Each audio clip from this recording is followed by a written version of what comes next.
Welcome to This Just In, the show bringing you the latest advancements in healthcare, strategy, innovation, and public policy. And now, for the fastest voice in healthcare, here's your host, Justin Barnes. The show will go on. Welcome to the special edition of This Just In Radio. I'm your host, Justin Barnes. Today we're broadcasting live from the Atlanta studios. As most of you know, we're supposed to be in sunny Orlando for the HIMSS 20 conference. But with that being canceled due to the coronavirus precautions, I could not be happier that we're still able to pull this show off. Many thanks to all of my guests that stuck with me and all of you to make this show happen today. Before we get too far, though, let me introduce my radio and on-air personality and producer, Stone Payton from Business RadioX. Welcome, my friend. Thank you, sir. It's great to have you here. This is actually Stone in my 6th year in a row broadcasting live from a HIMSS event. But HIMSS 15 was the very first one in Orlando that we went off with. And that was a 90-minute show, but it was 90 minutes live on air. My very first and my longest broadcast of the time. Mm-hmm. But it went off perfectly, and you are a great producer. You made me so comfortable on air. So thank you so much, my friend. My pleasure. That was just that's a phenomenal time for all of us. We launched a great annual trend of healthcare, strategy, and thought leadership.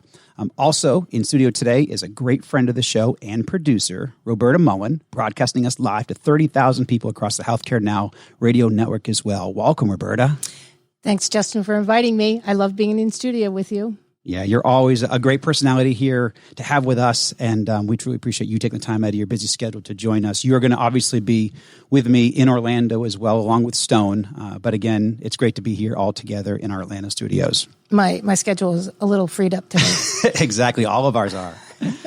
But just so everyone also knows, you can stream us live until 4 p.m. Eastern today at brxlive.com, thisjustinradio.com, and certainly healthcarenowradio.com. We have several other stations and networks also picking this live broadcast up.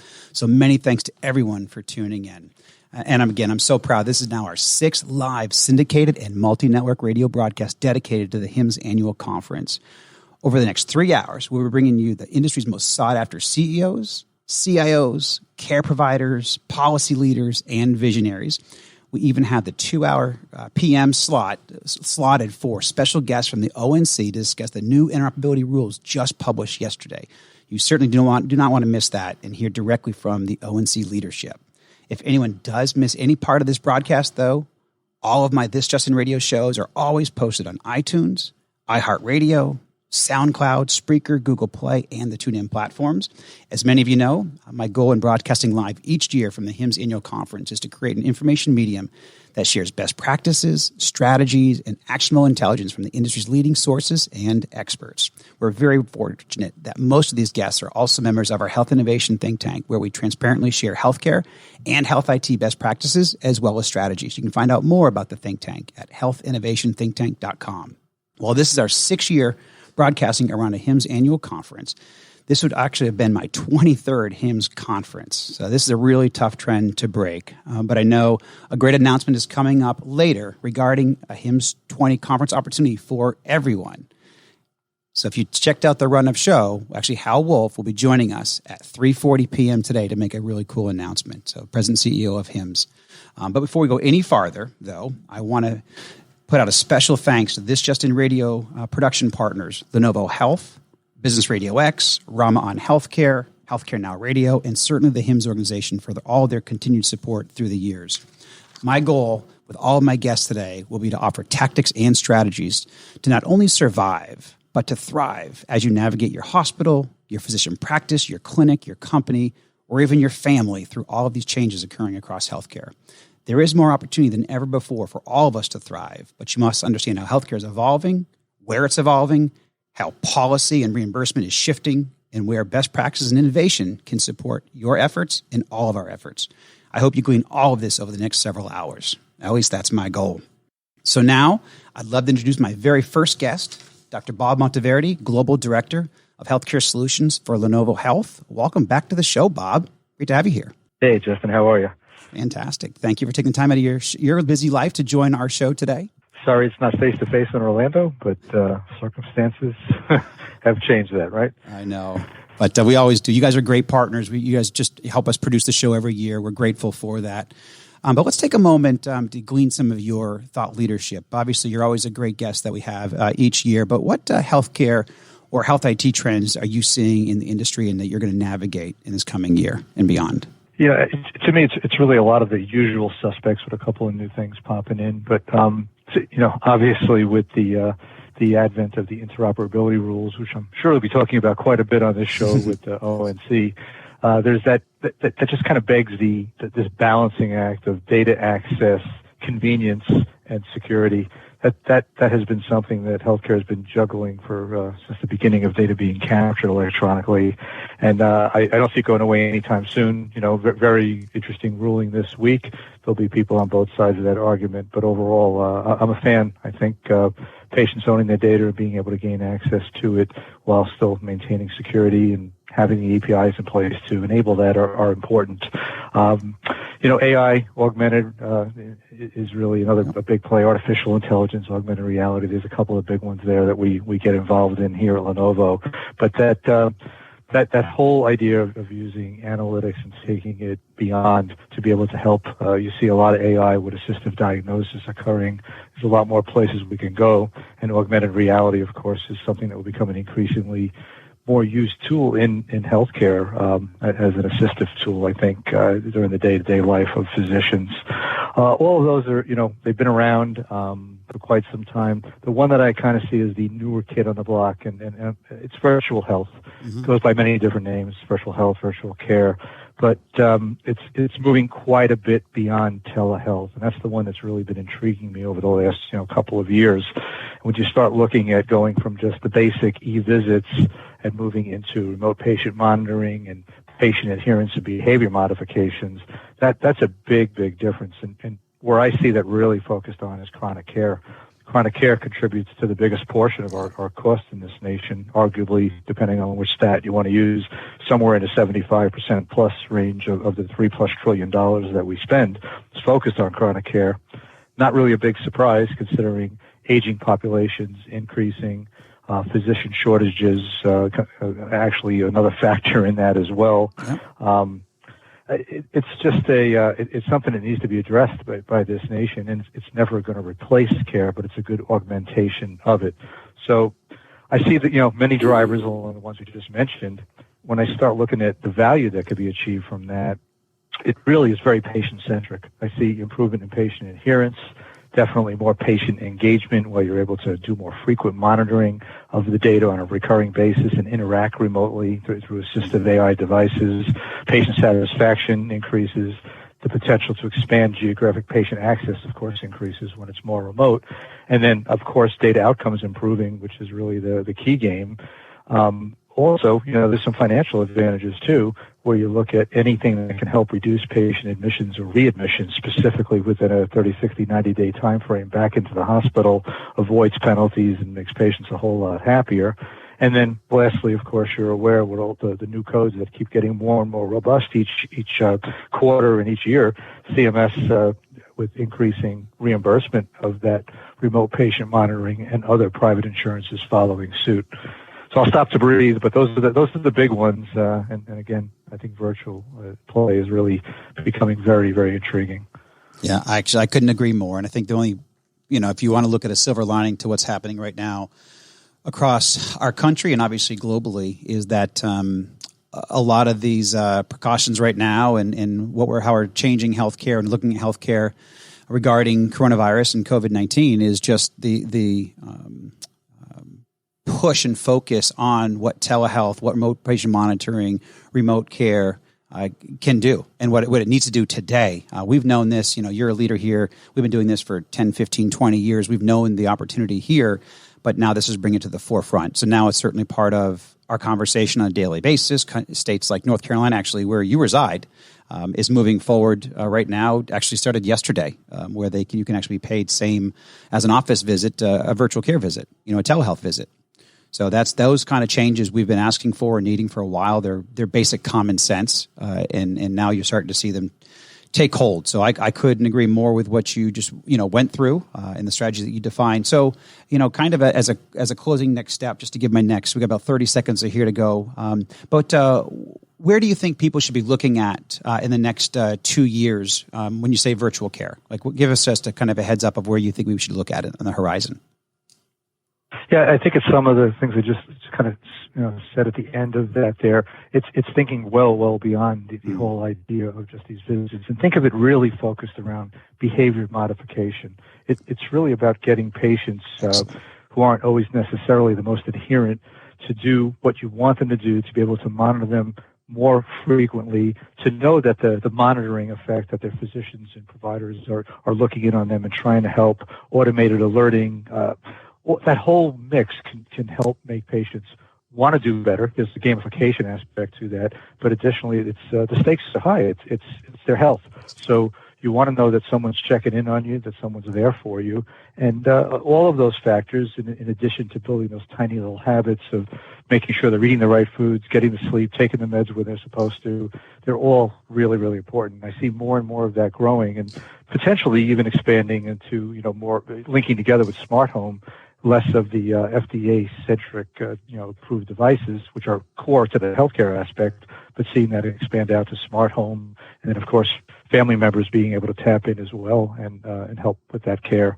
I think this is a bit of a juggernaut that's not going to slow down. Excellent. I love it, and you're spot on, Bob.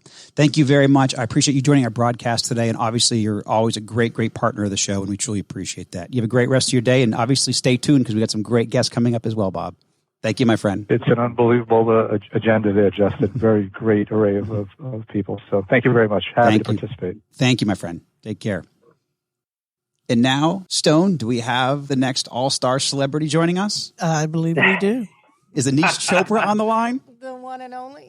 Hey, Justin, it's Anish. It's so nice to hear your voice. How are you, Anish? Well, I couldn't be. Well, we're of two minds, right? We're ecstatic about the state of policy, but really despondent about COVID-19. And so how can I be both exuberant and enthusiastic, but somber at the same time? It's a little bit hard. Excellent. But you are wearing your pink socks, correct? Virtual pink socks. I love it. I know we can't, it's hard to be, we've got so much happening in our lives right now, but I love your energy, your enthusiasm. And I know with bright people like you and brilliant people like you, we will solve these issues and we'll solve them more quickly. So thank you for being here today. Well, I'm excited to join you this morning and excited about, hopefully keeping the momentum moving on the heels of yesterday. So happy to dive in. You got it. So what healthcare or health IT trends are you seeing in the industry, my friend? Well, look, I see the lens as I see it, which is the public-private interface. And there are three things that I'm paying attention to. Number one, the regulatory news from yesterday. There has been this consistent drumbeat for the last decade that the information we need to do a job to make healthcare better is a little bit of a collective action problem. No one actor is evil and getting in the way, but collectively we just haven't made as much progress. With a new floor, a regulatory floor, I'm very confident that this will lead to a trend of less discussion about the need for interoperability and much more of a focus on uses. So that's point number one. The trend here is liquidity is coming / interop talking points are going to fall. That's hope, number one. The second public-private interface that I'm focused on is payment reform. All of this is moot if we don't have an economic model that drives better value in the healthcare delivery system. So true. Paying a great deal of attention on two models specifically. CMS launched Primary Care First to rip the Band-Aid off primary care capitation and has opened the window for any other health plan to join, whether that's a commercial plan, another Medicare Advantage plan, a Medicaid managed care plan, or a healthcare.gov plan.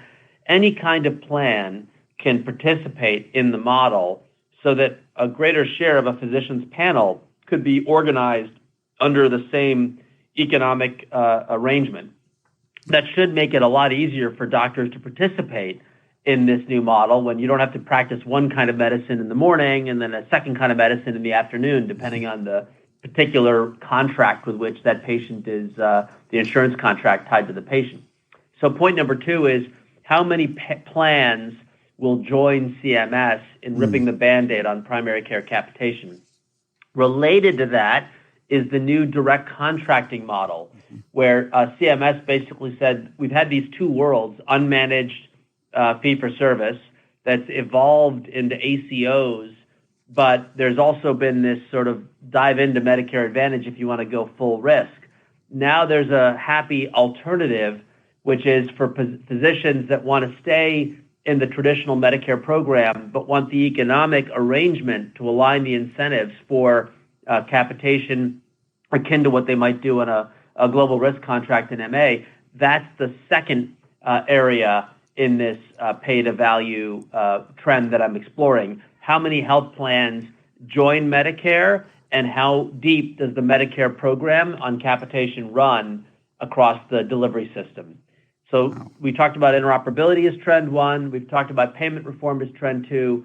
Near and dear to my heart in trend 3 is the broader transparency movement. How do we make aggregate data sets available for us to understand what works and what doesn't in the healthcare delivery system?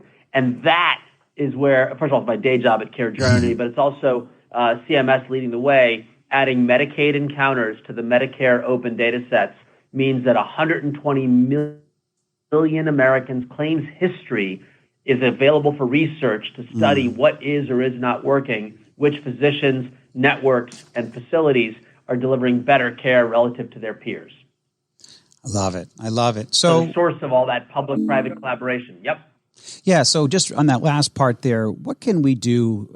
That's an area where transparency is massive, significant in my world as well. Where can we push on that, or how do we become more transparent? And what levers do we pull there, in your opinion? So the government's starting with what it can do, which is that which is under its control to release.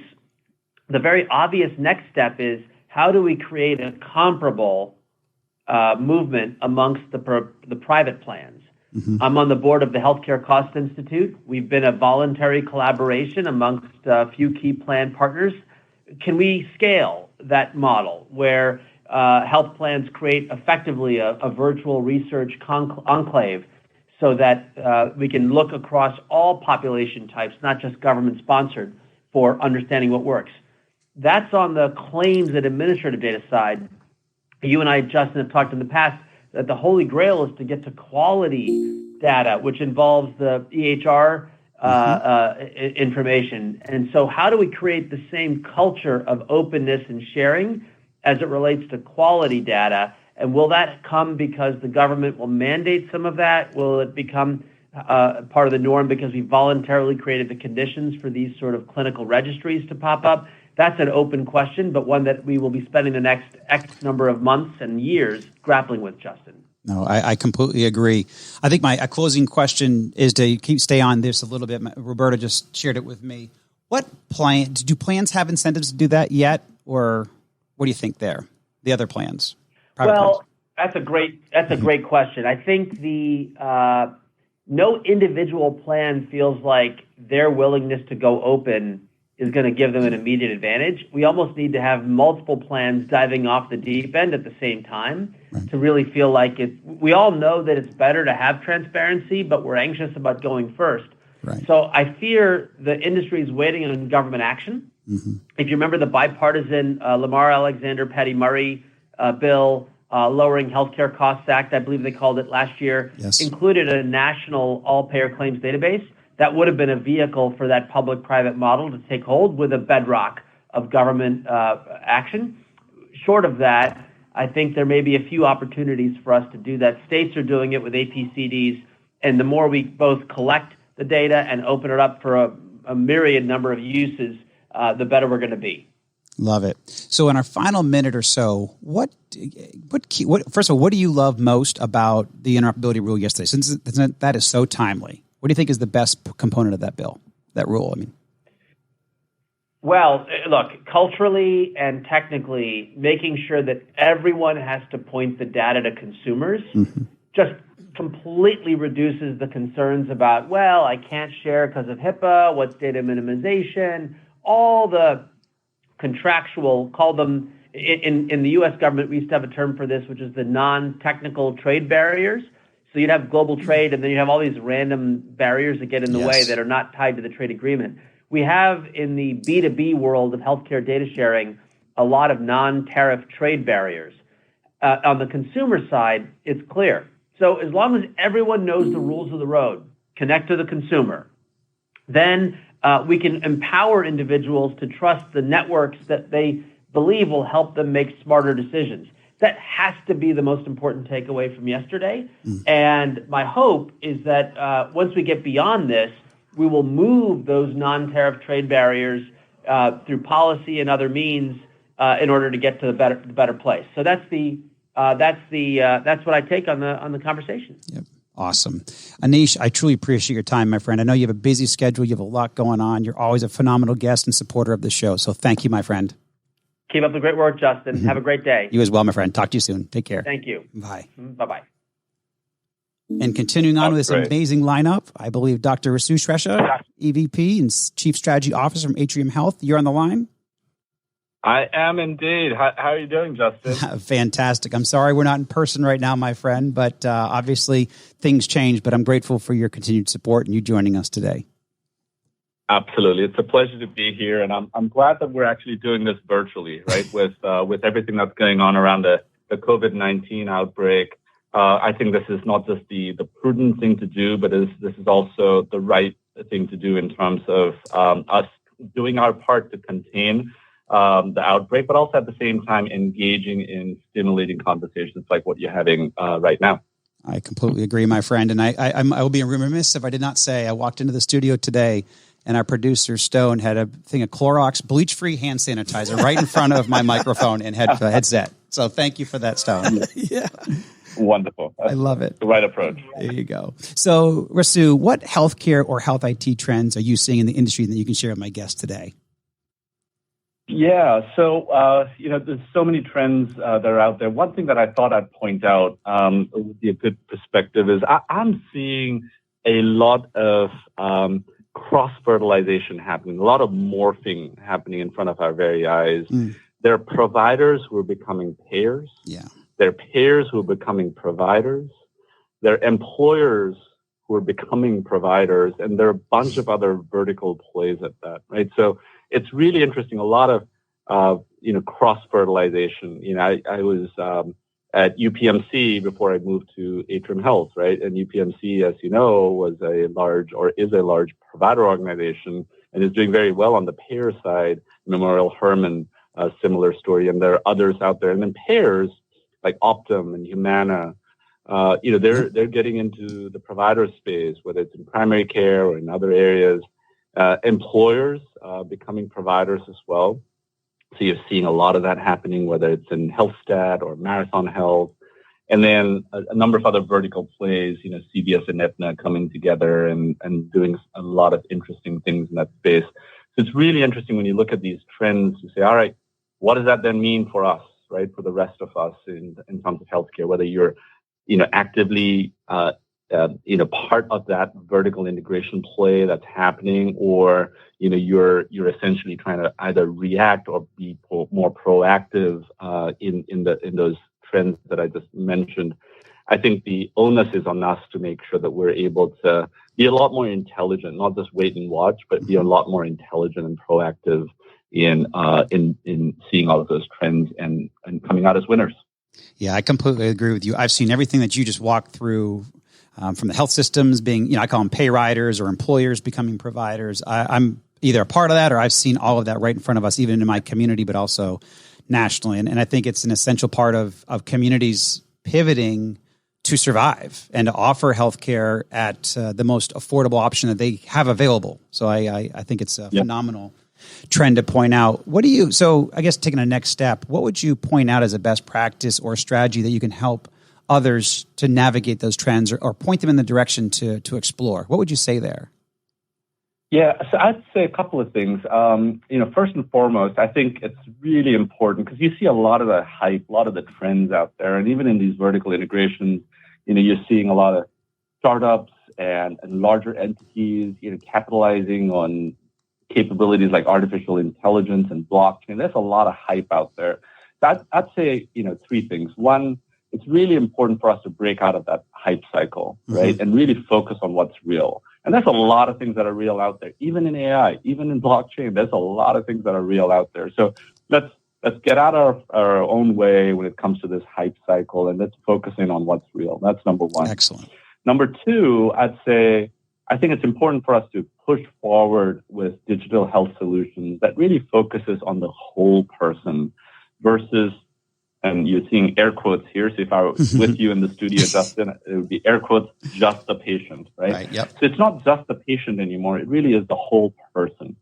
So I really buy into this notion of person-centered care versus patient-centered care. So not to say that patient-centered care isn't important. Obviously, it's very important.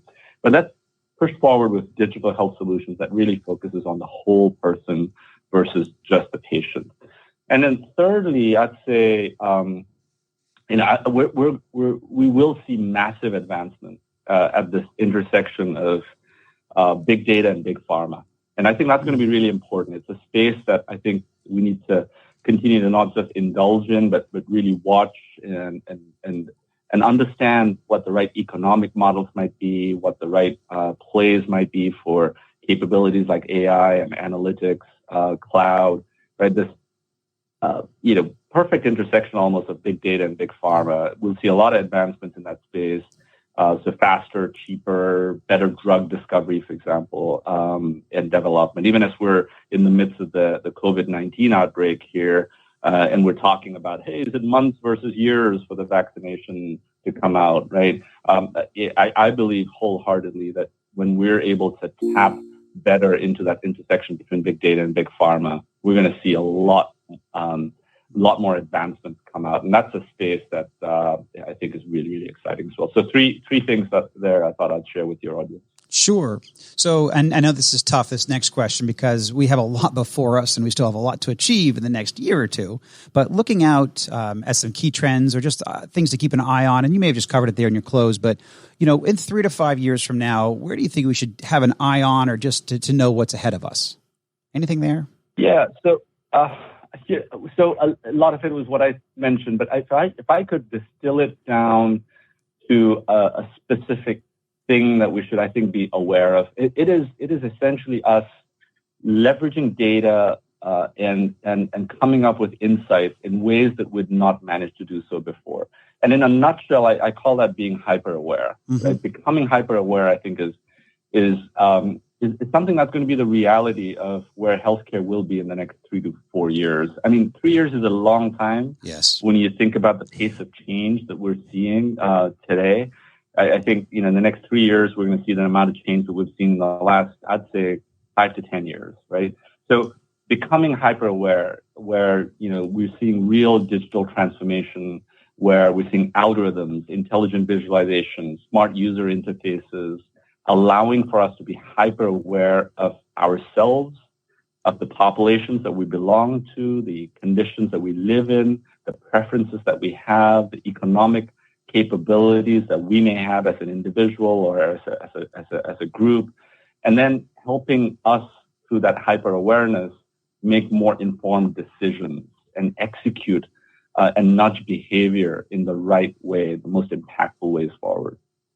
Yeah, I think that's great. And if anybody's ever seen some of your social media out there, we also know self-awareness is a critical step in that direction. And you currently discuss that and speak about that. And I think that's an important concept of being hyper-aware, just being self-aware as a starting point. Would you agree? Absolutely. I think it is so important for us to just, especially in this busy world, the busyness of the business that we do, it is so important for us to just pause and reflect and be self-aware. And that is such a critical element of being hyper-aware. Yep. Excellent. And just one closing piece. I know we weren't going to speak about it, but I do want my listeners to check out. I think there's a couple of posts out there where it's highlighted your concept around unlearning. I think it's really important to be able to run faster. Sometimes we have to undo things and undo our own barriers in our head or undo silos that we've created. But the whole concept of unlearning, you're an expert on it. You've helped kind of coin that term, at least in my world, and I would certainly point my listeners to any talks that you've ever done on that. But any couple of 30 seconds of words you want to say on unlearning, Rasu? Yeah, no, absolutely. I think, we go to whether it's conferences like HIMSS or, what's next that's going to, go down the way of HIMSS by canceling the conferences itself, South by Southwest, maybe the Health Evolution Summit, we'll see, right? We go to these conferences and these groups, even this radio show that we're having today, to learn. And I think it's important, as much as we learn, for us to actively unlearn as well, right? For us to let go of older paradigms that maybe haven't worked as well, maybe haven't produced as many results. And when we unlearn actively, we're able to create space for us to actually take those newer concepts, those newer frameworks, those maybe different ways of looking at older problems that we've been trying to tackle forever now, and get to newer results. So it is as important for us to unlearn as it is for us to learn. Fantastic. Agree. Rasu, you're always an amazing guest. Again, I truly appreciate you reprioritizing this in your day and making the show happen. Without you, we could not have done it. So thank you again, my friend. Thanks, Justin. You got it. Have a great afternoon, my friend. Take care. Thanks. Yep. Be well. Thank you. All right. And my next guest is President, Mayo Clinic Platform, Dr. John Halamka, as well as author Paul Serrato. Gentlemen, are you there? Yep, we are indeed. Yep, excellent. Thank you. Welcome back to the show. Sure, my pleasure. So it was great to listen to my friends Anish and Rasu. Exactly. Thank you, John. And I'm going to take point of privilege here, just because I would love for you to give a 10-second plug of where you're calling in from. I hope you're calling in from Unity Farm Sanctuary, John. I, in fact, am at Unity Farm Sanctuary, though tomorrow I'll be heading to Mayo Clinic Jacksonville, because I did promise my Florida colleagues that I'd spend several days with them. Cancellation with HIMSS has just required us to be agile. Excellent. Well, I love what I'm part of that community. I love what you do there, your generosity, your giving back. But obviously, the show today is about your leadership in the industry. But I love the Unity Farm Sanctuary, so I always like to bring it up, as you know. But thank you. So John and Paul, Paul, assume you're calling in from upstate New York as usual? Yes, from my home office in Warwick, New York. Excellent. So let's start off with just what trends, to follow the show here. What health IT trends are you guys seeing in the industry? So John, I'll start off with you, and then Paul, would love for you to chime in with yours.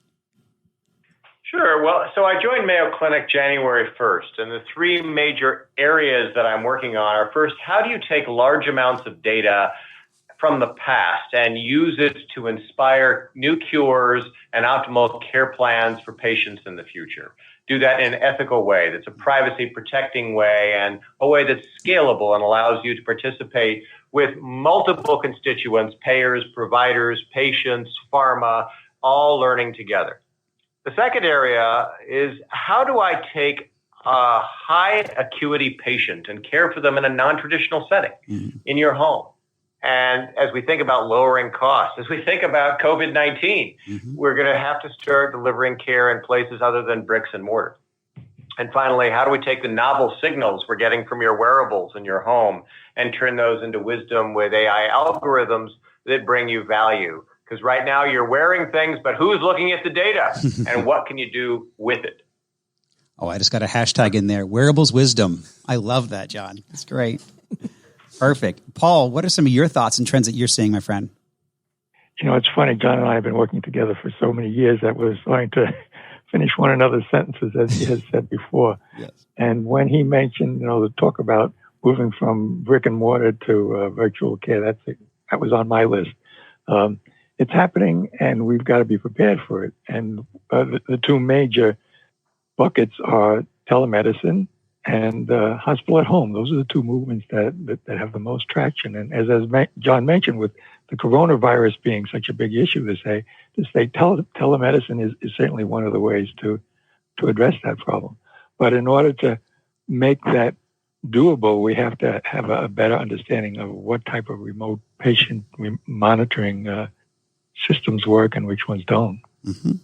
Yeah, and I think if there's a positive that can come out of all this right now, with what's happening across our country and across our world, as I opened the show with as well, is that we are going to start to hyperspeed. I think the promise of telehealth, the reimbursement for telehealth, virtual care, remote patient monitoring, just remote care in general, and platforms around that. I mean, we've all known, we've been in this industry for a long time, in the forefront of it. We know what it can do for us. We know its efficacy. in many cases. There are always many use cases, but we've been very slow, I think, to support it properly in different care strategies and care settings. But I think now it's going to be moved to the forefront. We see what North Carolina is doing. They've started reimbursing basically full fare as of Monday for visits, whether you're in office or virtual care, certainly, via telehealth. So I think we're going to see more of that. So if something positive can come out of all of this, it's certainly moving all of these technology innovations to the forefront. But absolutely, what best practices or strategies can you guys help share for us to navigate those trends from your individual perspective? So Paul, let's start off with you. What are some of the things that you would share there? On some I think, as I just mentioned earlier, we have to distinguish between what remote patient monitoring systems really work and which ones that don't have much support or just are silly and useless. I mean, you take things like glucose monitors. Obviously, they've been in use for a long time and they're effective. Just recently, the FDA approved a glucose monitor that does not require finger pricking, which is a major problem for a lot of patients. So there's a little monitor that people put under their skin, and then all you have to do is put the glucose meter right next to the meter, the monitor, and it tells you what your blood glucose levels are. So that's the type of technology. Yes, we know it works. Let's push forward with it. Whereas some of the less useful and sometimes silly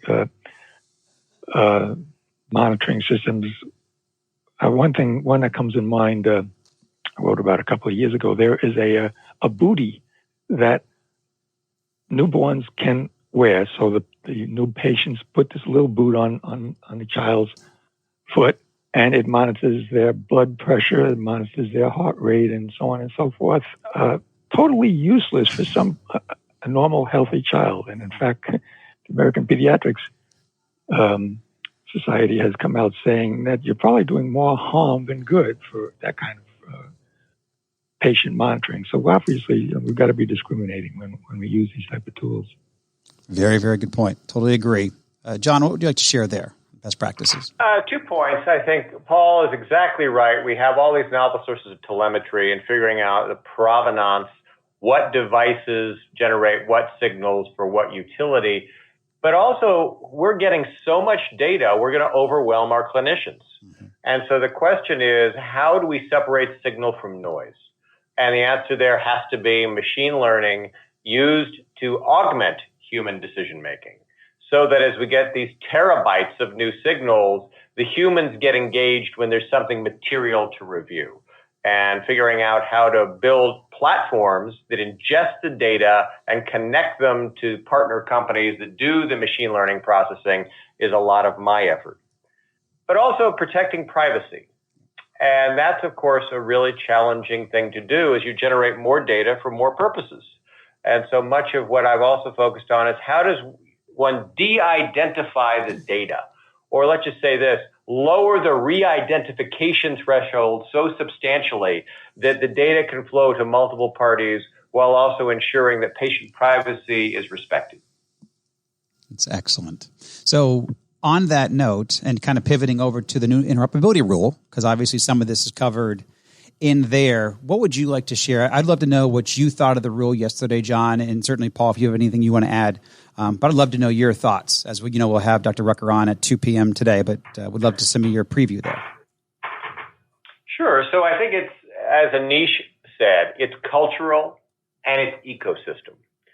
It's suddenly, instead of walking into the basement of medical records Monday through Friday, 9 to 5, asking for your medical record and being asked, would you like that single or double-sided? Exactly. Right? Exactly. The culture will be, it's an expectation of digital first, and you can't say no. I mean, there are 8 exceptions. I get it, right? But I mean, in general, the answer is hospitals and clinics will be offering a digital channel for patients to become stewards of their own data. And that's really a cultural change. That's fantastic. Did you like anything else about the rule? Well, I thought it was extraordinarily accommodating to all the players in our environment, right? I mean, we all know there was a lot of controversy about what would the rule require in terms of intellectual property disclosure and fees and all the rest. And I think the folks at ONC work pretty hard with our stakeholders to come up with something that everyone would say is reasonable. Yep. I agree. I heard accommodating is one of the terms that I heard last night as a few of us were digesting the day and the comments and the different calls that we were on. So I completely agree. John or Paul, anything else you want to add to that? Yeah, I've got mixed feelings about this new rule. Please. I think a year from today we'll be able to answer the question, yes, it does work, or no, it doesn't. But earlier this morning, I looked at the HHS news release about this new rule, and I've been doing this for, working as a medical journalist for about 30 years. And this news release was a lot different than a lot of the others that I read because it spent the first 3 or 4 paragraphs, and it looked more like a political campaign release than an explanation about how the rule works. So I don't know how much of this is political grandstanding and how much of this is actually going to benefit patients down the road. So we'll see. Well, I think the ONC has been just battered from all sides. So I think they almost had to put a statement like this together to kind of pacify everybody to the best of their ability, knowing they probably couldn't, but they had to at least give it a shot. That's my take on it, because I agree with you. You're probably right. Yeah. They are a very nonpartisan group, in my opinion, but they have a lot of politics to navigate. Let's just say that. So, sure. John, I know my audience would love to hear more about your new role as president of Mayo Clinic Platform. What would you like to share regarding that, your new post? Sure. So Mayo Clinic has enormous talent and reputation. And the question is, how can you share that broadly with a world that, as we know from COVID-19, is shrinking every day?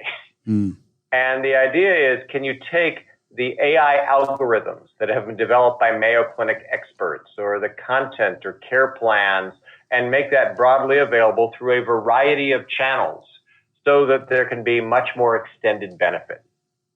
And platform is really that. It's how do you connect producers of innovation with consumers of innovation and do it to very large scale with very low friction. And so my challenge, of course, is in 2020, I'm expected to have a series of major go-lives once a quarter. And so I would tell you, this is probably a bit of a sprint, but it's also a marathon. So am I sprinting a marathon? All I can tell you is it brings me joy every day, and that's what's important.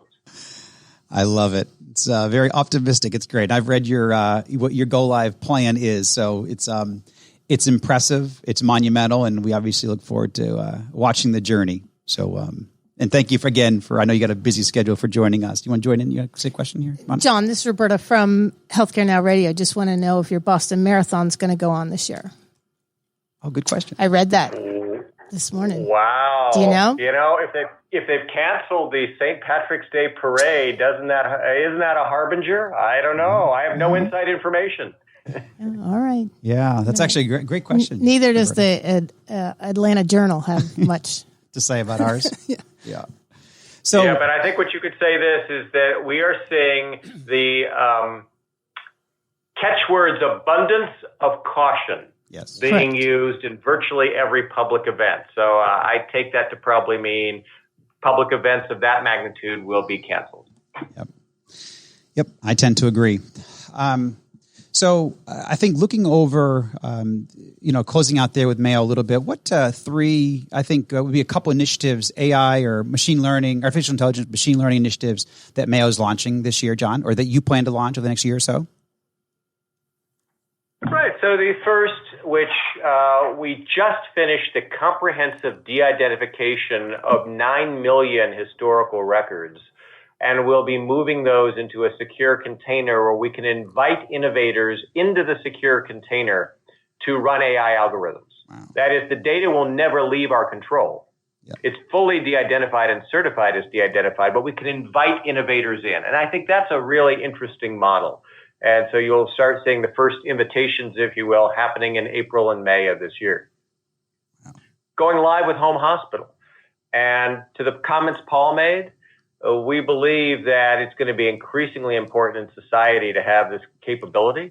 And our first home hospital go live is in Florida in July, our second in Northwest Wisconsin in August. We're trying just 2 totally different geographies, supply chains, reimbursement mechanisms and ecosystems. And we'll learn a great deal as to how this can scale. And then I am increasingly working on connecting the devices, the kind of things that Paul described, to algorithms. And by the end of the year, you should start to see some of those algorithms applied to some of the devices we're wearing today. Wow. That's amazing. All the best there. That's phenomenal. I did not know about the home hospital, so terrific. So let's pivot now to your new book that you guys co-authored, Reinventing Clinical Decision Support. So let's talk about, Paul, why don't you start off here? You know, the promise of AI. The book talks about the promise of AI and machine learning and helping docs make better clinical decisions. But what are some of the barriers and limitations of these new tools? Probably the two most important, two that we were going to talk about at the HIMSS conference were resistance from clinicians and the relative lack of scientific evidence to support some of these tools. Resistance, we've spoken about that often. Part of the resistance comes from not understanding the complex data science behind some of these AI tools. And one easy way to address that is better education.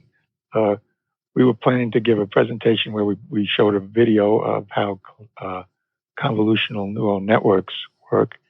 And then I also had a video to show how random forest modeling works. Those are two foundational stones used to do machine learning and AI. So education is one of the first steps, which, by the way, if any of your listeners are interested in those videos, they can email me and I can send it to them directly. I'm at serrato@aol.com.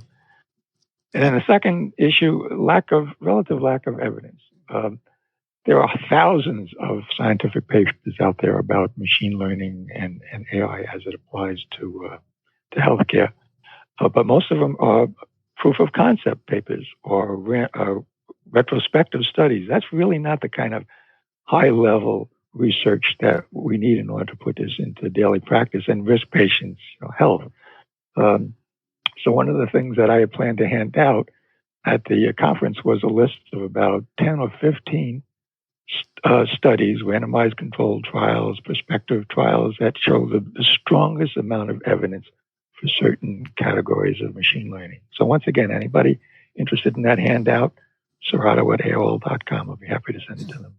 Yeah, and we also broadcast a show, had you both on a couple weeks ago, so they can also go check out your radio show, This Just In Radio. There's all my shows listed. You guys were just a few weeks ago, and that's a phenomenal show. We actually did a double episode, so almost an hour, just focused primarily on reinventing clinical decision support in this new book. It's fascinating. So this is just a real kind of, we're just touching on it today, but we did an in-depth double episode a couple weeks ago. So everybody can certainly check that out and look Paul up there. So John, what else would you like to add to that? I mean, how can we make docs make better clinical decisions in that regard and some of the barriers? A couple of thoughts. Justin, you have been interviewing many, many people. How many clinicians have told you how much they love their EHR regarding a brand or vendor? None. Yeah, well, and so, yes, those tools are fit for purpose. I mean, in the sense that they're required by regulation and there are certain compliance issues. So I get that. Right. But most clinicians would say, on the whole, this is a burden. It isn't a tool I look forward to using every day. So to Paul's point, if you bring those validated algorithms and workflow enhancements into the EHR as an external product that's sitting within the framework of the EHR that reduces the time spent, reduces the administrative burden, brings more confidence in decision making, the hope is you can restore some of the joy in practice. And I was recently visiting a large software company somewhere in Wisconsin. Can't imagine which one. Correct. And the senior leadership embraces that idea of taking everything that's in the book and making it through Fire CDS hooks available within the workflow of the EHR to enhance the usefulness of the EHR, recognizing it will take a village of third parties to do so. Fantastic. Yeah. And we're all supportive of what electronic health records can do, should do, and need to do. So for the record, we're highly supportive because they're essential functions and infrastructures to our healthcare system. Would you agree with that, John? There is no question that EHRs are needed, but my hope is they become a bit more of a back office function. Yeah. And that is ambient listening technologies and some of these AI tools we've been talking about become more what the doctors and nurses are interacting with every day. Yep. Completely agree. Excellent. And our remaining 30 seconds, I guess, what would you say we should be looking on the horizon for AI and machine learning living up to its potential? What do we need to do? John, you want to take go that? ahead. Yeah. Okay. So we talk a lot about how the healthcare system is broken and fragmented, but frankly, AI, to a large extent, is fragmented as well. So many providers are only using one aspect of AI, like the predictive analytics aspect. But what we really need is an integrated approach, which includes predictive analytics, prescriptive analytics, and AI that helps with patient engagement. So you have the entire universe from soup to nuts, as they say. Excellent. Fascinating. Gentlemen, Paul Serrato, Dr. John Halamka, you guys both are amazing guests, great supporters of the show, and thank you so much for joining us today. Have a great afternoon, my friends. Thank you, Justin. Take care. Thank you so much. Thank you. I believe we have Dr. Karen DeSalvo, Chief Health Officer from Google. Welcome back to the show, Karen. Hey, it's great to be here. Thanks for having me. You got it. Thank you. Thank you. Hopefully those are some familiar voices you just heard as well. Yes. Phenomenal. Oh. So first of all, congratulations on your new post. We would look forward to, I'd love to take 30 seconds. John just described his new post as president of Mayo Clinic Platform, but would you like to take 30 seconds to kind of let my audience hear about, what you plan to achieve or, as a new chief health officer for Google? Yeah, well, Google has entered into an endeavor to see if we can leverage the tools and capabilities of our company in areas like artificial intelligence and computer vision, but also organizing complex information and making it accessible and useful to applying it to the health sphere. And our mission in the health work is to give more life to everyone every day. So it's broad. It's more than just what we can do in the healthcare environment, but really thinking also about upstream and global opportunities to really focus on quality of life and putting consumers much more in charge, not only of their own information, but of kind of the actions that they can take. And give you an example of something that the team's worked on, which is in the area of applying computer vision and machine learning to reading mammography so that we can not only do a better job of identifying cancer where there might be cancer in mammography, but reducing false positives as well. And in places like the UK where they need secondary readers for every mammography, shorten the timeline to when a woman's going to get the results of her mammogram test. So it's a win on the accuracy of the test based upon the results that we published back in January, but also a win for the consumer or the patient who gets their test results earlier. So that's an example of how we're trying to improve the efficiency and effectiveness of the current system. But we're also doing a lot in our platforms around search and YouTube to improve authoritative content that people get. And it's an exciting place. Lots of people coming to us every day with health questions, and we look forward to partnering with others to see what we can do to improve health. I love it. Congratulations. Phenomenal. So, Roberta, you want to ask a question? Yes, I do. Karen, this is Roberta from Healthcare Now Radio. I'm wondering, you've been in the government, you've been in provider, you're a doctor. Public health. Yeah. Public health, all that stuff. Tell us what the culture change is going to big corporation. First of all, I came to Google because this is a place that puts community first. It's all about the user here. And, you never know till you step into a company how much what you believe or are told is real, but it's real. And, when I left public service at the federal level, and before that I was the health commissioner in New Orleans, one of the things I loved about those jobs was that you're really able to put the community first.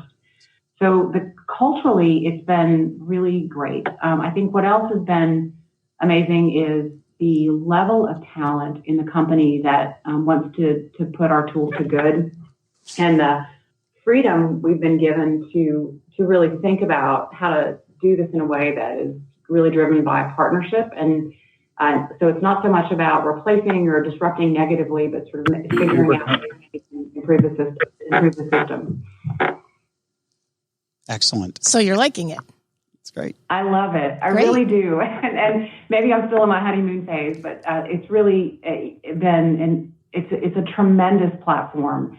And the global nature of it is also what's really exciting. I mean, you think about the opportunity we have from a public health lens to provide better information through our services like search and YouTube. We have, for example, been working for a while with the CDC so that when people search on diabetes, they can go to a CDC developed screener that gives them their sense of their own risk and then pushes them to a CDC list of accredited diabetes prevention programs. That's an example of how we can do sort of the search to action work that puts the consumer more in the driver's seat. There's an awful lot more we'd like to do to help them have better insights into their own health information, et cetera. And so I think it's really, we're being as responsive as we can to what consumers are interested in. And that, by the way, is one of the things I've been starting to do since I was a chief health officer here, is some listening sessions to hear directly from our users, consumers, doctors, others, about what are the ways that we could be more helpful in their daily lives. It's fantastic.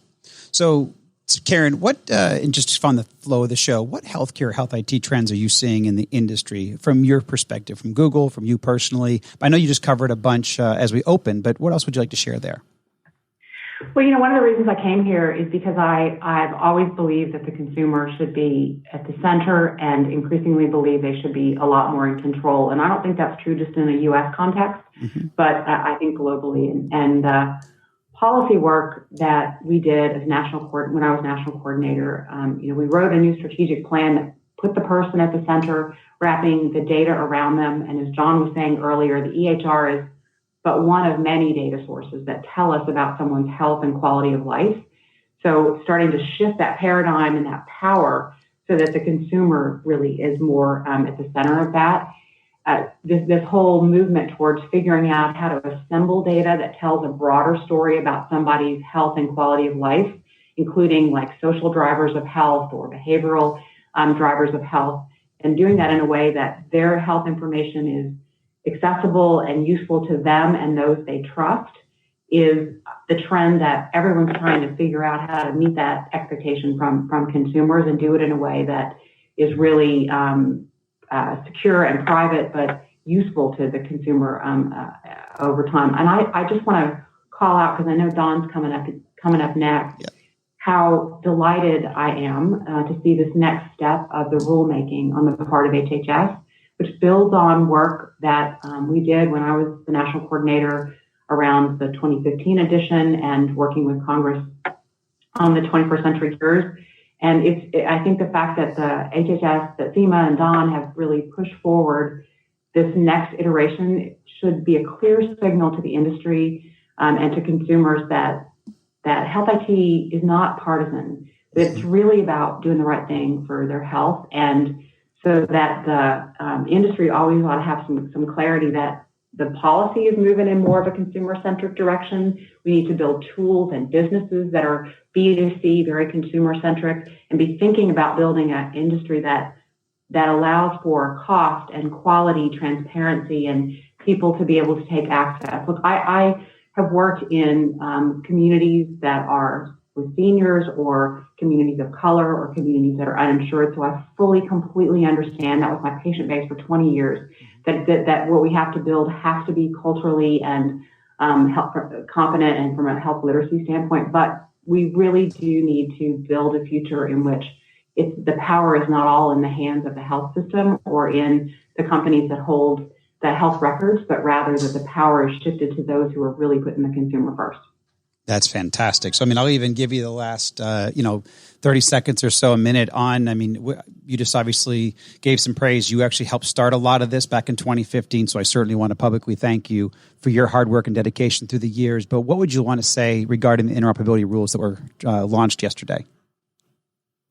In addition to everything that ONC did, I think what CMS has signaled in two important areas. One, around the conditions of participation, expectations around interoperability. That is a clear shift away from meaningful use as the driver of interoperability, but just to saying it's the 21st century and health systems need to be interoperable.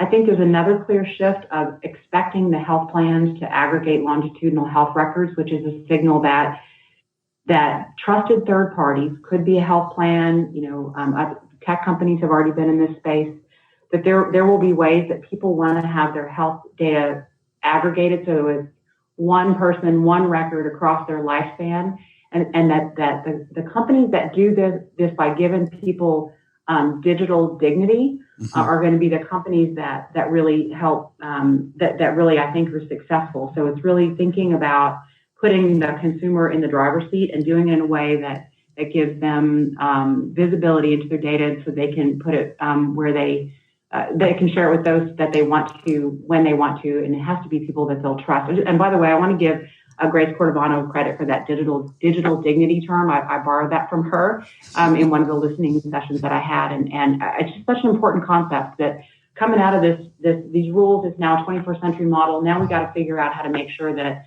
we're doing everything we can around privacy, security, and digital dignity for the consumers to make this work in real time. I love it. I actually wrote that down. Digital dignity. I've heard a few quote unquote hashtag today, wearable wisdom, digital dignity. I love it. So who again coined that term, digital dignity, Karen? Grace Cordovano, Cordovano. She's a patient advocate. Yep, I know Grace. Yeah. Fantastic. Well, Dr. DeSalvo, I truly appreciate that you taking the time out of your busy schedule to join us. I know you have a lot going on. I'm sorry we did not get to see each other in person at HIMSS, but thank you again for showing up today and being a part of our show. You're amazing. Thank you. Wash your hands for 20 seconds. I have hand sanitizer. Yes, I will. 20 seconds, and I do have hand sanitizer in front of me. The studio had it on my computer when I walked in the door. So, and we're going to check in 1 year when your honeymoon's over. To see the sounds good. The private Thank you, guys. See you next year. Thank you. All right, Stone. Yes, sir. Yeah, you got your HHS person. I think you got Don. Excellent. Dr. Don Rucker from the ONC, National Coordinator. Excellent. Welcome to the show, my friend. Welcome back to the show, I should say. Excellent. All right. Yeah, no, thanks, Justin. You got it. Appreciate you taking the time out of your busy schedule. Obviously, you have a lot going on, probably more than anybody else, well, except for the CDC right now, maybe, going on with what you released yesterday and your team. So we're grateful for you joining us today. You have a great audience here of listeners. So I would, first of all, I'd like to offer you the floor. I mean, I know you have some great points that you want to share. You did a great job. You and your team did a great job yesterday, just setting the industry up, doing your call, sharing some of the outlines. But I'd love to offer you the floor for you to share some of your insights right now. Thank you. Thank you. First, I'd like to thank Karen and team because obviously, as Karen pointed out, the journey on interoperability has been a multi-year, almost an entire generation. When you go back, I was talking with David Brailer yesterday, 2004, when the Office of the National Coordinator started. Yeah, framework for strategic action. Yeah, a long journey here to get that. I think the rule that we put out, the 21st Century Cures Act rule, is a major milestone.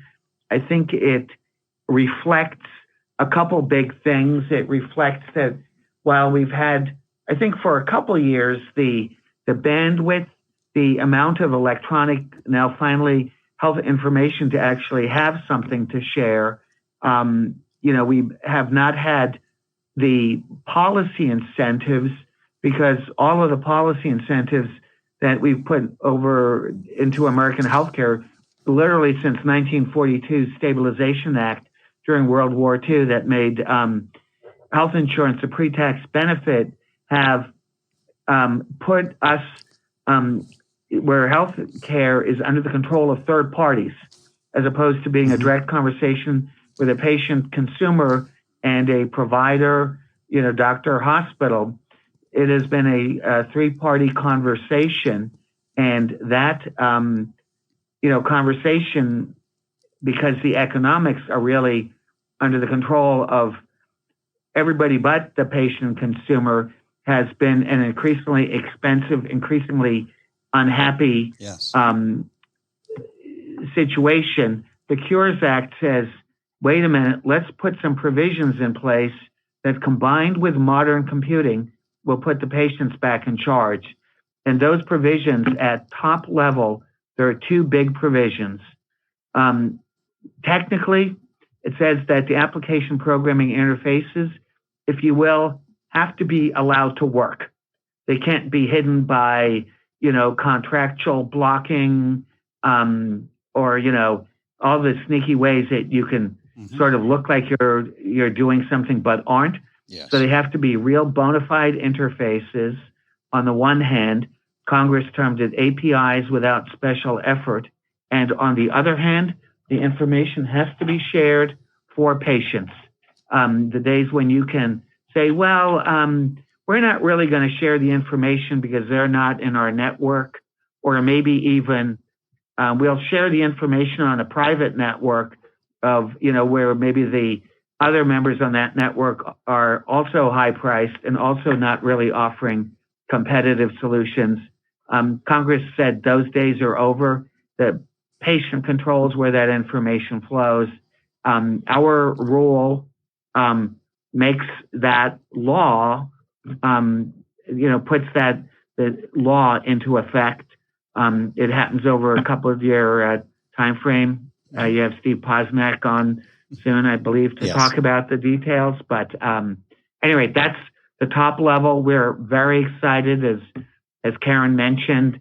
We think this will be one of those things we look back on as an absolute game changer in getting the American public back in the control of healthcare. And certainly, I think, as everyone knows, President Trump strongly believes that the American public should have the ability to shop for their healthcare. Yes. So what are some of the major takeaways for providers, do you feel, from this rule? Well, I think there's a couple big takeaways for providers. I think, first of all, there's a lot of brouhaha about the rule, obviously a lot of lobbying, a lot of business models that need to get rethought. And, maybe this is a forcing function for business models, especially the non-transparent business models. They have to be rethought. But ultimately, what is required of providers? What's required of providers is an unattended endpoint to their EMR secured by security provisions that I think Steve will tell you about in great detail. But it's a pretty straightforward thing. You basically have a server on the internet is ultimately what this is. So unlike some of the prior rules where all kinds of physician and hospital behaviors had to change, which is quite hard to do, this is really taking the data you already have that's will already be formatted and making that available on a secure API to the public, which means you hook up a computer to the internet that has an API. That's the mechanics of providers. What I think it really means is that providers can start thinking about a new world, a big data world, about having new insights into what they do, new control over their data. We've heard from some of the most sophisticated providers in America that they don't even have control of their data. They don't even have effective access to their data to do what they want. We think that's going to be powerful. As a practical matter, having these APIs will mean that a lot of the huge burdens that are forced on providers with our dysfunctional payment system can start going away, right? If payers can get the data and really see what providers are doing, we can really think about eliminating all this faked up documentation for, to get a higher CPT code. We can, if we have all of the data, we can basically think about stop playing the quality measure game, right? The quality measure game is because we have no other way of evaluating value. That's why we started doing this 20 years ago, roughly. Now, with these APIs, you're going to have many ways of evaluating value. Another payment game that will just, I think, over time melt away with data is the whole prior auth business. So these are huge burdens on providers that just destroy the provider quality of life. Horrible terms like pajama time. And these APIs are the pathway to make this kind of hand-entered, manually curated, no value add data entry, this clerical work basically melt away. It's going to be great for providers, I believe, over time. It will, however, force them to think about transparency and customer service in a new way. It's fantastic. Roberta, you have a quick question? Yeah, I do. This is Roberta from Healthcare Now Radio. Hi, Dawn. Hi. You brought up Brailler. I was reading about that the other day, and 2014 one of the missions of ONC has always been patient access. This is like a decade and a half later. This rule that came out, right? Yeah. This rule that came out. What do you think? Mission accomplished or one small step? Without getting into the history of the phrase you've cited in American political dialogue, right? They're both very famous. So one without small getting step. into that, I think it, more concretely, I think what it says is, in a world where we have not economically empowered the consumer, right, in our business models, the healthcare, though that's changing, high deductibles. Employers are shifting more of the costs back on consumers. Even, Medicare puts lots of costs on their patients when you get right down to it. Right. As we are shifting these costs back to the American public to get some control of the costs, we are fundamentally giving the public an entree into modern tools to make those decisions, both in terms of choice of what to do, and then how to shop for what you've decided to do. So I think it has been the missing ingredient here. I think it's going to be very powerful. Excellent. A giant step forward. Yeah, no, excellent. Dr. Rucker, thank you very much. I know you have a busy day and a busy afternoon, so we certainly appreciate you joining the show today. And thank you for everything you do. We appreciate it greatly. Oh, no.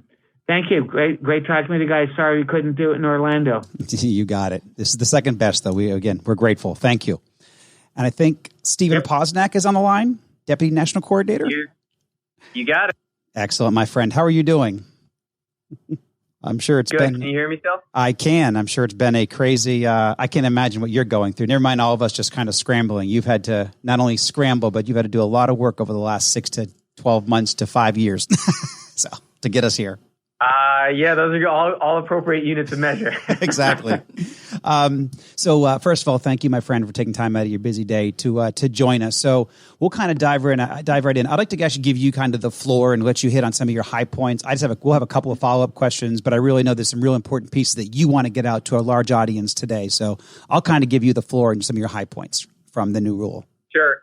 Yeah, absolutely. And just to follow on to Dr. Rucker's remarks, unlike the other rules that we've worked on in the past, this one is both larger, obvious statement, but also has a much more transformative impact that we feel will make to the entire healthcare industry as a whole, both to enable patient access, but also to give providers better choices in terms of how they use the technology that they have available to them.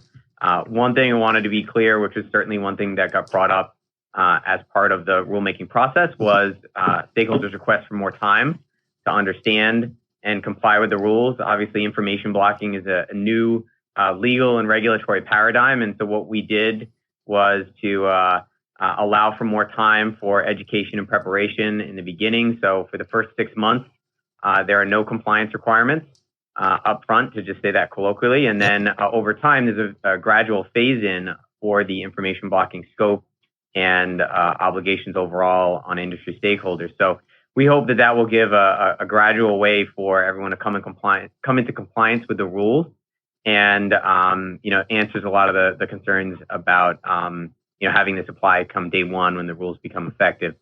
Similarly, on the certification program side, and that's probably the other important point to make, is that our rule is really two rules in one.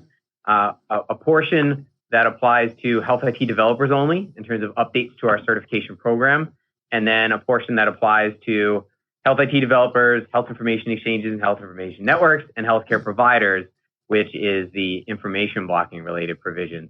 So when it comes to changes to our certification program, again, only applicable to certified health IT developers. There are a number of changes there. some of which, as we visited last time I was on, and as Dr. Rucker mentioned, relate to benefits that will ultimately accrue to healthcare providers in getting more confidence and assurance in their products. Congress required that real-world testing be performed of those products, and that's one of the things that we've subsequently included in that final rule as well. So happy to turn it over to you to ask any more questions. Sure. So I think the biggest thing, and you guys did a great job with your infographics. I will commend the office. You guys do a great job sharing very complex information as simply as possibly. So certainly I'll encourage my audience to go out there and look at your website. First of all, go give us your URL really quick, the short and sweet one for the website or these key timelines. Yeah, absolutely. So healthit.gov will always get you to the right place, but it's /cures rule is the extra to add on to healthit.gov /cures rule. Yep. And if you're on Twitter, it's #ONC Cures Rule. No, Cures Rule ONC. Yes, Cures Rule ONC. Perfect. Cures Rule ONC. Yeah, that's right. In the beauty of picking out what hashtag to do, we noticed that there would be 2 C's if we did it in a certain way. So we put our name last. Excellent. Very smart. You are up on the Twitter, Steve. Yes, he is. So. Yes, that is true. Did a great job. So what are some of the key timelines there that you want to share specifically, Steve, with my audience and our audience today? Yeah, absolutely. And there is one of those fact sheets that you mentioned that lays out a highlighted version of some of the milestones. So, first and foremost, I'll stay with information blocking because that one's a bit simpler from a timeline perspective. You have the first 6-month period, which is when compliance with information blocking would be set to begin. Between month 6 and month 24, the only data that all of the what we call covered actors are responsible for not information blocking is the U.S. core data for interoperability, which is that new standard that we adopted, new core data set. And that's how we helped to create this kind of gradual and incremental approach for stakeholders to adjust to the rules over time. So between month 6 and month 24, only the U.S. CDI is in scope from an information blocking perspective. And then at year 2 and beyond, that's when the full scope of, as we've defined, quote unquote, electronic health information is in place. And that's really, to say it no more simply than that, that's how information blocking lines up from a timing perspective. When it comes to certification, some of those rules become effective 60 days after the rule is published. And one bit of clarification I can note here, even though we released the rules publicly yesterday, they are not officially published in the Federal Register yet in that tri-column format. So everyone has a bit of a warm-up and stretching period before the official start date and starting line is laid out. And that'll be when the rules are published in that tri-column format from the Federal Register. So when it comes to health IT developers, they've got a number of different timelines along the way, but the one that I'll emphasize most will be that 2-year milestone, where just like with information blocking, the U.S. core data for interoperability, that standard has been updated into a number of different certification criteria, including the new secure standards-based API certification criterion that Dr. Rucker mentioned, and that will be health IT developers will need to roll those out, products certified to that criterion to their provider customers within that 2-year period of time. So in very short order, in the grand scheme of things, all of us as patients will, be able to use, smartphone apps to connect to these standardized and certified APIs. Excellent. Did you have a follow-up question, Roberta? I did, Steve. Tell us a little bit about the industry in itself. You've been putting this out for a year now. The proposed rules have come out and everything. What do you think the vendors, are they prepared? How prepared are they to actually doing the integration of apps? Yeah, so it's a perfect question. I think preparation it always goes on a spectrum. We've looked at some numbers and certainly have done some data briefs and blog posts in the past about industry adoption of FHIR. And that was, with regard to the release 2, which is the Argonaut version original. Many of those health IT developers, which, you look at the data, occupy a large provider market share. Many of those health IT developers have been in motion and moving toward FHIR Release 4, which is what we adopted in the final rule as the sole kind of API-based standard. So from that perspective, they've been, I think, relatively well prepared to move in that direction. There are a few other areas where we gave them more time to make adjustments relative to our certification requirements.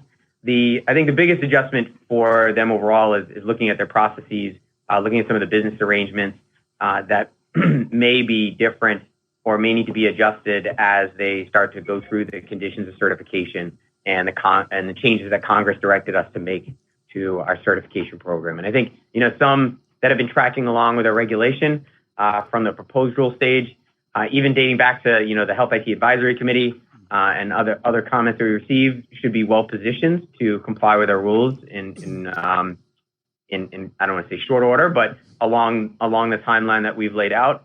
And as you mentioned, for the infographics and other fact sheets that we've put together, that's our attempt to get everybody else up to speed as quickly as possible.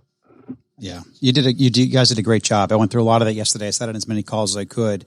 And I think just some of the feedback that I've been getting from the industry, it's very accommodating.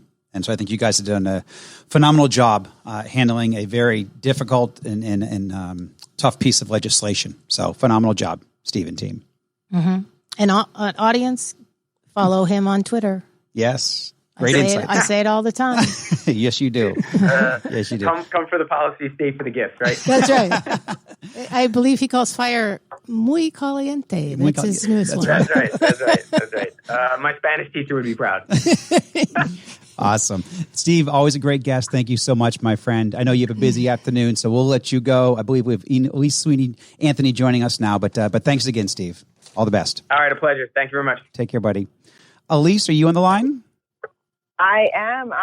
Hello, Justin. Thanks for the invite. Happy to join. You got it. Welcome back to the show. Executive Director, Office of Policy at the ONC. And I know that your schedule, I can't imagine what you're in the middle of right now. So we're grateful for you and for your time. Thank you. Absolutely. Happy to do it. Thank you.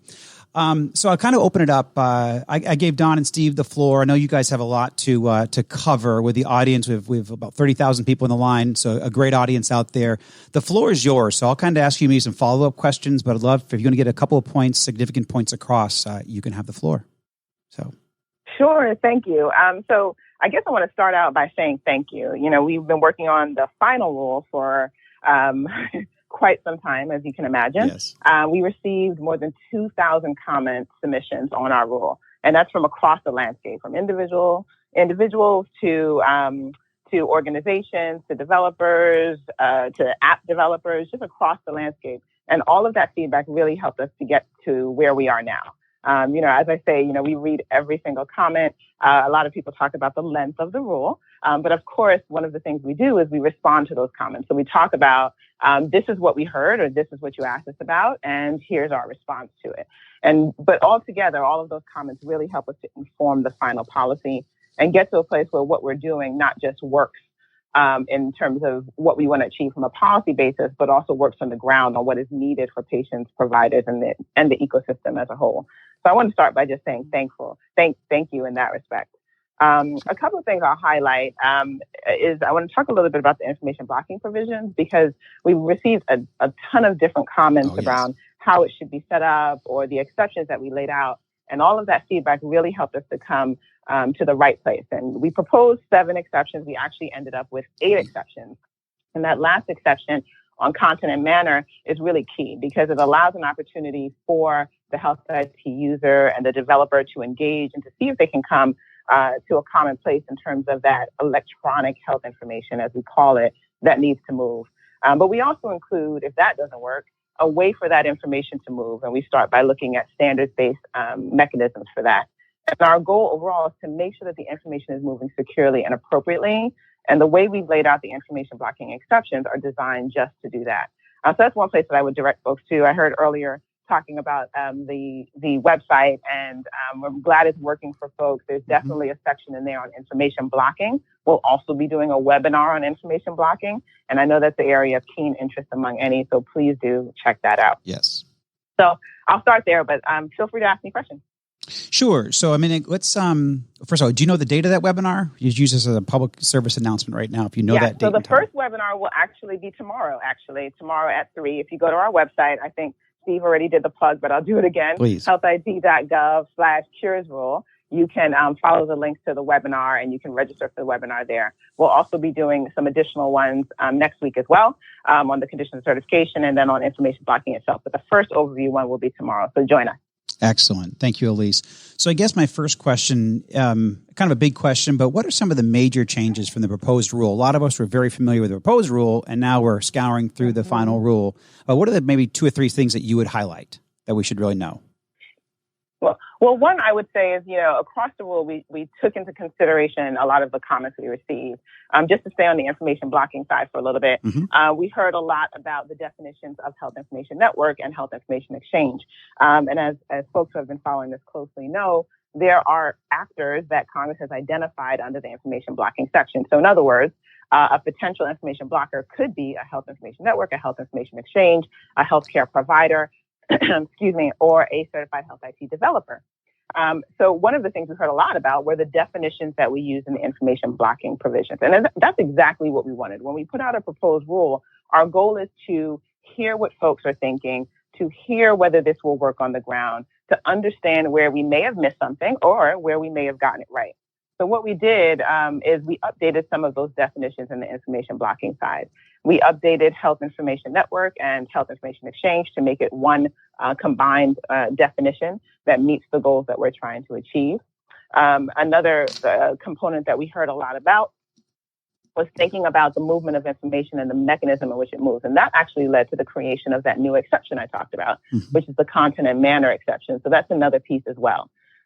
We also fine-tuned the structure of the fees exception and the licensing of intellectual property exceptions. And those are really designed as a means to what we put them in a bucket is how information moves and how you can support the movement of them.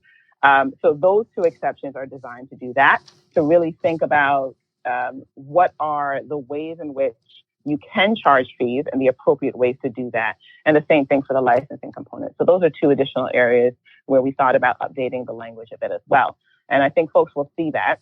Also, I think the compliance timeline, which is part of what Steve talked about, is we really wanted to consider making sure that implementation of the rule is as effective as possible and thinking about the time it takes to make sure things are in the right place at the right time. So you'll see that across that compliance timeline that Steve talked about, really thinking about the timeline, not just for the certification criteria and the components on that side, such as prior for, et cetera, but also thinking about the timeline for information blocking. We want to give folks a time to consume, understand the rule, and then from there go full force into implementing it to make sure that patients and providers have what they need. Excellent. Did you have a question, Roberta? I did. Now that the rules are out and we're starting once the Federal Register comes in, are you the person that's going to be over the compliance when people are not compliant? Will that be your purview? Well, as most folks tend to say in policy, right? It depends. So it depends on what. It depends on what. Hasn't taken you long. So as Steve talked about, there's kind of 2 rules in one. So on the certification side of the house and the certification components, we put in place new conditions of certification that are required of the developers that come to us to be certified, and those are things related to their business practices, to making a secure, standardized API available. All of those components. Those fall under our certification program. So yes, we would make sure that compliance is in place. On the information blocking side of the house, some of that falls with our partners at HHS, such as OIG, for example. Yep. So there you'll see OIG would be more involved, and we talk about that a little bit. And then I think overall, we think about how we work together, and that's something that we've always done. So you'll see that Congress actually laid out in the Cures Act that the information blocking component is not only a requirement under what we call 4004, which is a section in the Cures Act, but it's also something that's required of certified health IT developers, that they don't information block. So there could be situations where ONC is stepping in that component as well. So it depends and would be a balance. But our goal is always to make sure we are very clear and aligned in terms of how we are approaching those components. Terrific. And I know we're still waiting on a little bit of the teeth, right? We're still waiting for some more, some additional, I don't know if it's rule or content or guidance on, some of the teeth to this rule. Is that correct? I heard that yesterday, kind of called out. Yes. OIG is working on a rule that will be coming out hopefully soon. So they'll be looking. So you'll see more of that enforcement or the teeth, as you say, as part of that component. And that would come from OIG. Okay. Will that start as a proposed rule? Yes, it would be a proposed rule for comment first, and then from there they'll consider the comments and the feedbacks in the same way we do. We did, I should say, with our notice of proposed rulemaking. Excellent, terrific. Well, Elise, you're always an amazing guest, very succinct, very crystal clear with a very complex topic. So we truly appreciate you joining us today and being a wonderful guest as always. Happy to do it. And thank you so much. And thank you again to everyone who has engaged with us throughout this process. We look forward to the next step. You got it. And for one last plug, I will give you so healthit.gov/cures rule. Cures rule. Nice and simple. Yeah. You got it. And again, I went through that site in depth yesterday. It's very simple to understand, easy to navigate, content specific in all the areas. And so I highly recommend, if you haven't visited the website, please check it out, because this is going to transform our industry. It's going to unleash data. It's going to allow for innovation, turn innovation on its head in a lot of areas, add transparency, increase patient access. So from that standpoint, I'm extremely excited for what you guys are doing and what we have. So wonderful. Thank you so much. Thank you, Elise. Take care. Have a great afternoon. You as well. In Stone, I believe we have our next guest, Catherine Marchesini, Chief Privacy Officer from ONC. Are you there, Catherine? Hi, Justin. Yes, how are you? Fantastic. I'm terrific, and welcome back to the show. Grateful for your time. Glad to be back. Thank you. So as we've been doing, as you may have heard, kind of giving you the floor. I know there's some real key points from your perspective that you want to share. So I'm going to give you the floor, and then and we'll do some follow-up based on what you shared. So is that fair? Is that good? Sounds great. Thanks, Justin. All right. The floor is yours. Yeah, appreciate it. So I think since we've been last on your show, I've been last on your show with my colleagues, there's been a continued and resounding support for most in industries for patients to get access to their health information, as you mentioned, Justin. Yep. Not only just their health information, but their health records. And so particularly for our purposes at ONC, we've been spending a lot of time looking at patients getting electronic access to the records so they can receive it and share it with whomever they want, however they want. This includes personal mobile health applications. So, as I shared when we spoke previously, we see that providing individuals with easy access to their health information empowers them, as you heard Dr. Rucker speak earlier about, controlling their decisions regarding their health and spending and costs and their overall care. I know you had mentioned, I've been listening in, that you've seen our final rule, and as listeners can probably attest to, we remain committed to providing individuals with the opportunity to receive electronic access to their health information, as well as giving patients choice. So generally, from ONC's role, this deals a lot with patients' access and the portability of their data. This includes selecting which data elements they want to share, what do they want to transmit to a third party outside of their healthcare provider's control. For a healthcare provider, the final rule actually will allow providers to use technology to automate, as well as support the existing HIPAA right of access. So ideally, it should make it more convenient for patients, as well as allowing healthcare providers to work with developers to implement the HIPAA right of access. I did want to share that a little over a month ago, we at ONC had our annual meeting, and we actually had a patient-focused access panel discussion. So this was before the rule was out. There was a large discussion around the underlying benefits for patient access, but there also was a discussion about concerns that might exist, particularly around when a patient chooses to share information with a third-party app, for example. So I wanted to share that, we at ONC respect the public calls for privacy protections and industry taking actions. From my perspective, concerns around the data uses by those that patients choose to receive data on their behalf, they're valid. This is part of a national discussion around the secondary uses of data and apps that actually extends beyond healthcare. So there is this wider discussion about data privacy, stewardship, and data, when there should be regulatory interventions to protect that data. So through the ONC Cures final rule, we tried to strike the right balance and trying to find, between the patient's right of access to more information so they can make decisions about their care, and the data use concerns. And so we work to build in specific technical requirements that would empower individuals to make choices, and they actually are making the choices to share, as well as provisions that allow for information blocking actors to educate and advise individuals about privacy and security protections or risk that the third-party applications might pose. So just wanted to kind of focus the conversation there, and happy to answer any other questions. Yeah, I'm going to ask one just on the consumerism side, because it's one of where my passions have kind of evolved over the past 5 to 10 years in healthcare. So this certainly enables consumerism in some capacities, but this is also a very complex and complicated topic for a standard consumer to get their head around. So do you have a simple way to explain that to the average consumer of healthcare? Obviously, consumers are becoming much more informed. They're paying more for the healthcare than they ever have before. So they're self-educating, which is great. It's a good first step. But this is a complex topic. And so we can get, I'm sure Roberta's going to do a follow-up from a health IT vendor perspective. But from a consumer perspective, the average consumer, which I have a lot more of those now listening to my show than ever before, just to navigate healthcare on their own, what would you say to them? How does this rule... how could you simply explain to them this new rule or how this rule benefits them?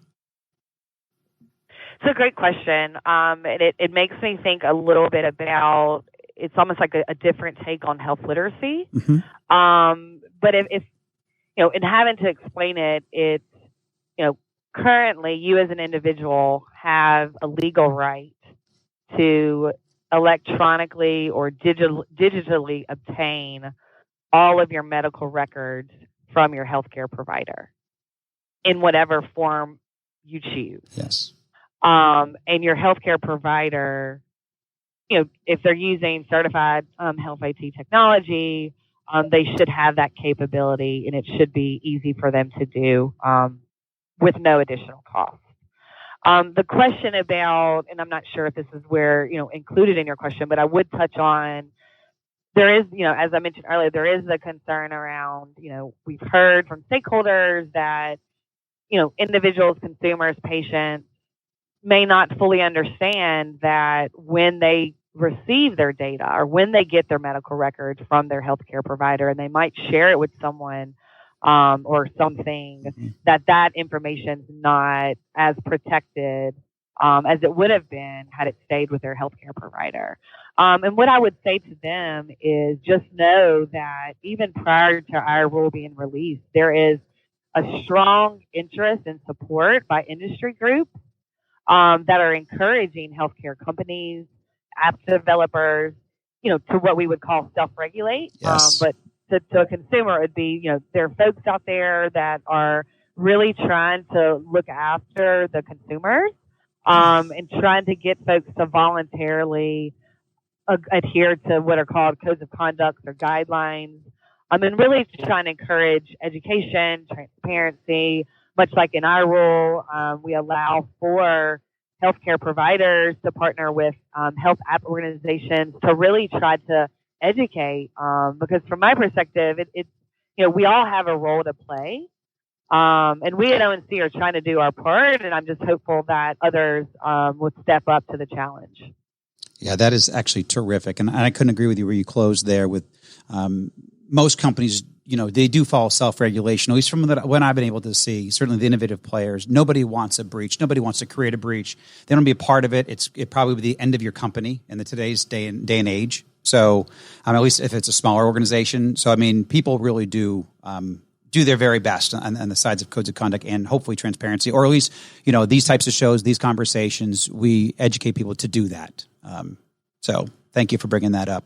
Roberta, what would you have as a follow-up question? So privacy really has been the key component to those the people that are against. And so I've read some things, and people are saying that they think that there needs to be some new privacy laws put in place, or at least addressed. Is that something that you agree with, or that you think is a conversation there? So I'd say yes and yes. Okay. We actually at ONC, the High Tech Act of 2009 actually required us to issue a report to Congress on this specific issue, HIPAA non-covered entities. So we actually would support that this conversation continue. As mentioned earlier, I mean, the concerns around data use are not unique to healthcare. I think that, there are existing national conversations that are happening, and I think in the future that those would probably either accelerate or become more focused in that when looking at how organizations, entities that are not currently subject to regulatory regimes or any type of requirements, be it healthcare, not in healthcare, because information about your health can be derived from many things. And so I think that we as an organization, as well as within the U.S., really need to look at how we are tackling the data use of information across industries. I also noticed yesterday the FTC came out with a statement on your rules, and you actually agreed with them on Twitter. Can you explain that to us? Yes, I know that we at ONC received a lot of stakeholder interest and feedback that wanting ONC to go further in type of regulating mobile apps and trying to get into the space of consumer protection. We as a federal department, we respect our other federal agencies' authority, and that to the extent there's concerns around data use and broader consumer protection across industry, not just health. Just as a reminder that the FTC currently has jurisdiction over consumer protection issues, of which the non-HIPAA covered entity kind of discussion would already fall into. I would be remiss, though, if I wouldn't, speak to there are interest and concern in industry as to whether the FTC's current jurisdiction and authority is strong enough, or if there's a need to create some other type of mechanism, because right now the only way, generally speaking, that the FTC is able to enforce or protect against certain type of actions, it's only as a result of a actor or an organization making promises that the FTC can then enforce against. That's excellent. That's a great point. Catherine Marchesini, thank you so much. You're always an amazing guest, obviously an important topic and growing every single day in healthcare, which is a wonderful thing. So, thank you, Justin Arbutter, for your time. Appreciate it. You got it. Thank you. Chief Privacy Officer, ONC, Catherine Marchesini. Again, thank you. All right. You need to have her on as a guest and talk about privacy. Will do. Love it. Great idea. Right. Dr. Jamie Skipper, are you with us? Yes. Can you hear me? I can. We can. So CEO of Elevation Health and former ONC research data scientist and a very good friend of mine, a very good colleague who always keeps me well informed, well in line. And so do you, Roberta, and so do you, Stone. But Jamie's always there for my emergency phone calls and something that I need to understand. And or a brainstorm. And she's also one of the first people that supported the Health Innovation Think Tank from day one from a content standpoint, and she was one of my experts. So, Dr. Skipper, without introduction, welcome to the show. Welcome back to the show. Oh, thank you. Thank you. It's always fun to be on your show, Justin, always. Excellent. Thank you. So we're just going to do a little bit of just for my listeners, we're going to do a little bit of a wrap up from what we just heard. Jamie comes from, actually the ONC comes from Capitol Hill. That's where we first met many, many moons ago when she worked with Dr. Gingrey. But health IT has been in your blood for a long time. You're actually, to be honest, you're one of the first legislators and legislative staff that actually helped us create some of the very first days of health IT back in the late 2000s. So not to put age on any of us, but you're one of the pioneers. I know you don't see yourself as that, but you are. I know. It was an honor, a privilege to be part of those pre-high-tech talks and sausage making of what then became high-tech. But I think we did some really great work, and it's been really exciting to see where we have come. A lot of people are wanting us to be further, while others want us to be slower. Right. But I think we are where we need to be. Yeah, I call those people anchor droppers. People who are always trying to slow us down. And I say, are you going to drop the anchor right now? Like literally, we're testifying, or we're giving comments or something, and they're like, drop the anchor. I'm like, no. Pick that anchor up. The wheel. That's right. Let's go. Yeah. So this is going to kind of wrap up what we just heard over the last 40 minutes. With Dr. Rucker, Steve, Elise, and Catherine. So first of all, I'd love to get your impression. I know that you also dove into the rules yesterday. You've been ferociously reviewing everything and putting even some comments together. But I'd love to offer you the floor for a couple of minutes to give some of your high points, either what you heard or what you read or what you just had validated from what you saw and read. Yeah, so, at Elevation, what we focus on is working with a lot of those third-party apps, as people would call it, the health IT developers that might not be a business associate, and those that are really trying to be accessors of the data.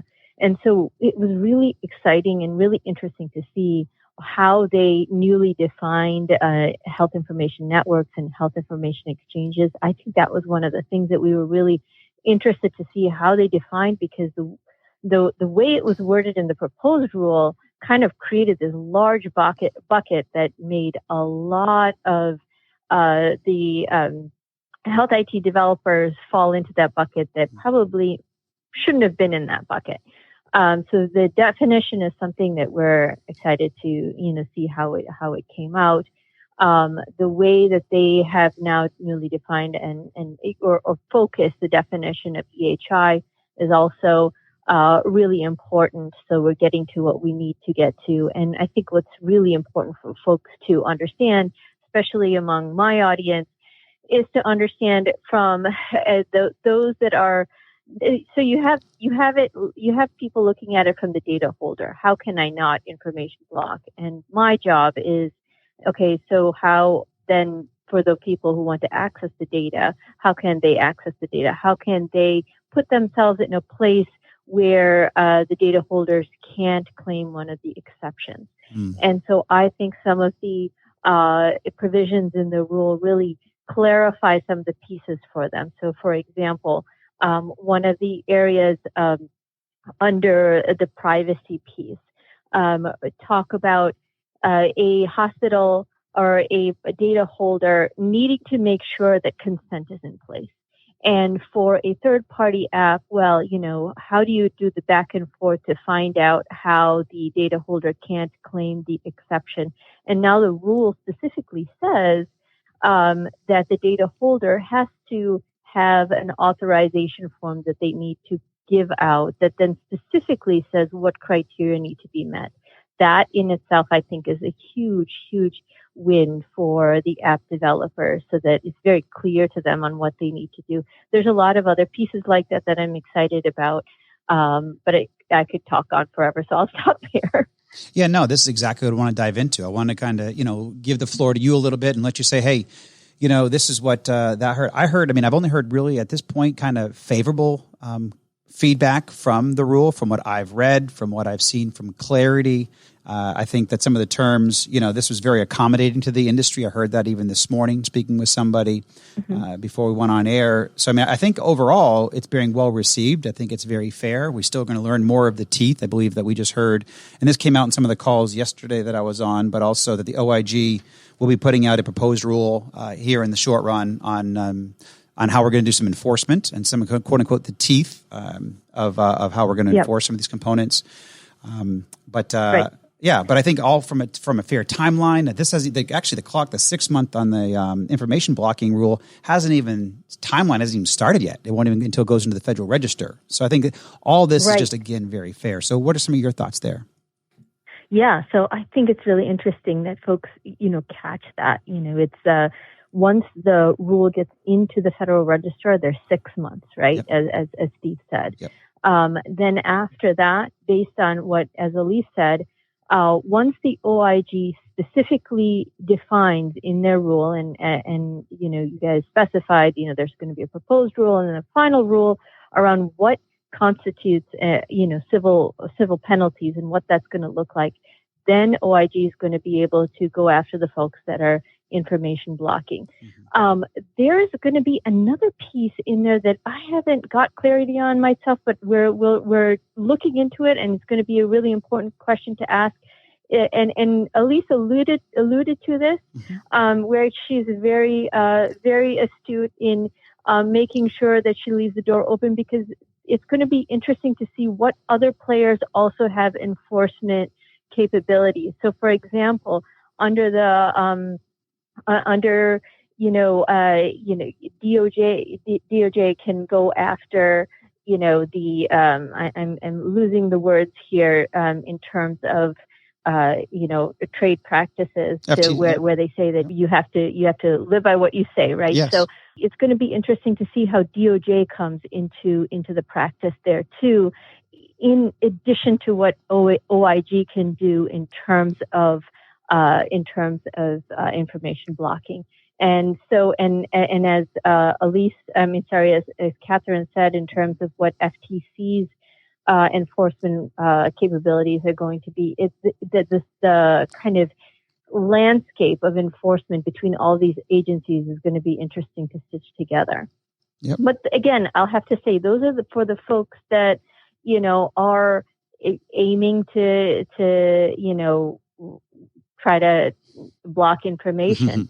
So from the point of view of the folks that are kind of broadly in my audience, which are the folks that are the data accessors, this is also important to understand, because as they try to access the data, what's the ace in your pocket to know, what the data holders can and can't do is going to be interesting to have as, they go to those conversations, to those renegotiation tables.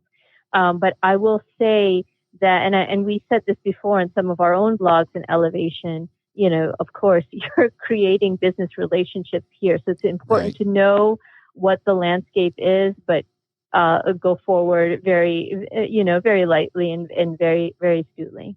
Yep.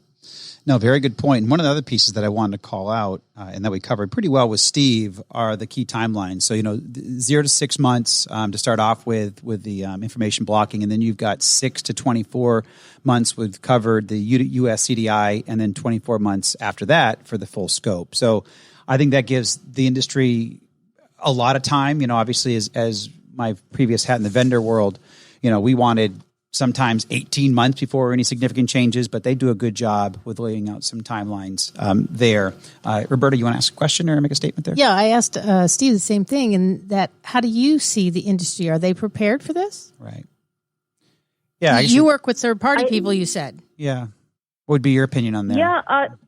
Yeah. It's well, I think the fear that I had, I will say, was around how they were going to define HIE, HIN, because the folks that may have fallen into the bucket, if they would have been more broad about their definition, I think there would have been a lot more folks, a lot more third-party entities that wouldn't have been prepared because they are not watching this.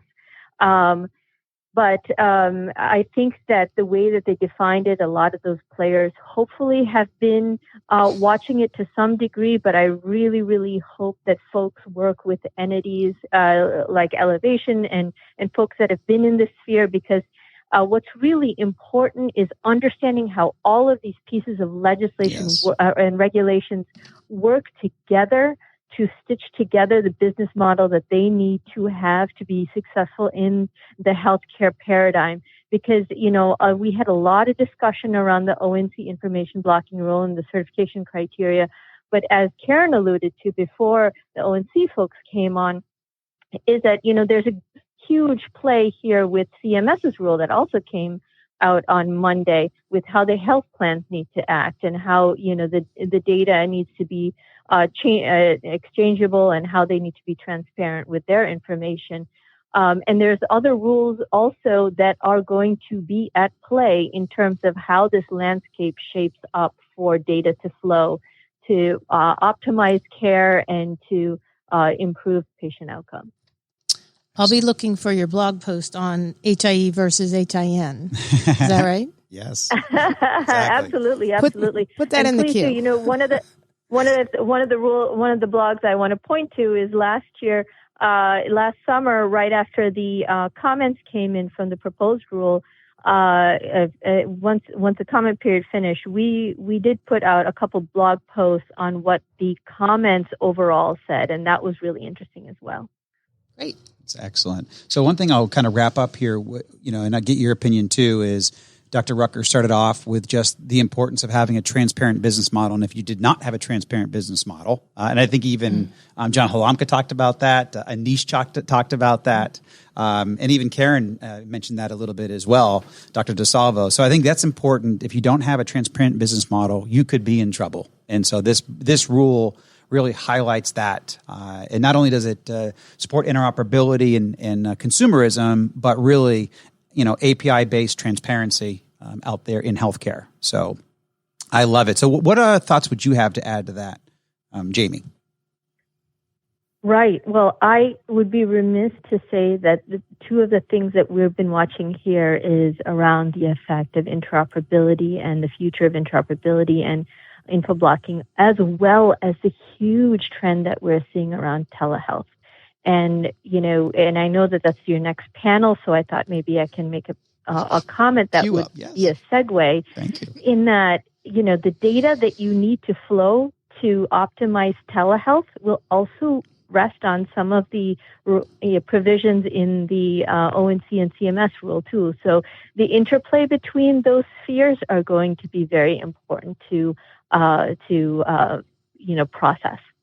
Oh, excellent point. And you do cue me up very well, because we do have a virtual care strategy and innovation panel coming, which we actually had that panel scheduled 4 months ago and planned 4 months ago because we knew the importance of it.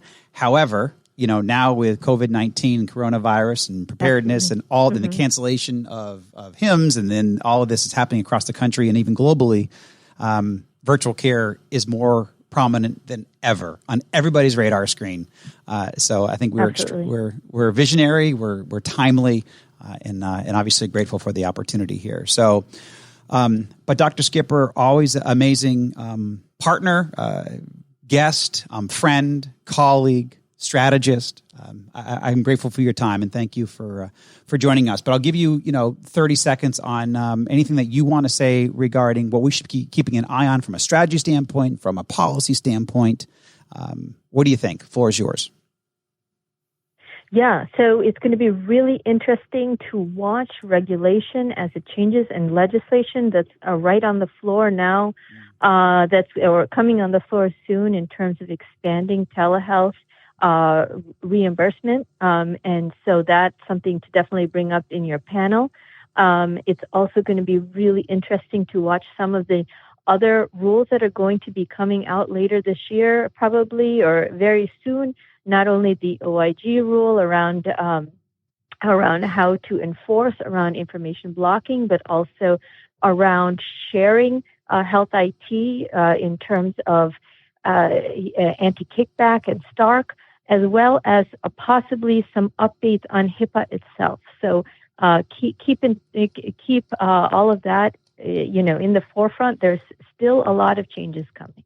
Yep. No, great point. I mean, as you and I have worked for well over a decade, I mean, you've got to successfully navigate legislation, regulation, because it can either fuel your strategy and fuel your company, fuel your efforts, or completely hinder them or eliminate them. So you got to stay on top of this, as you just said so eloquently.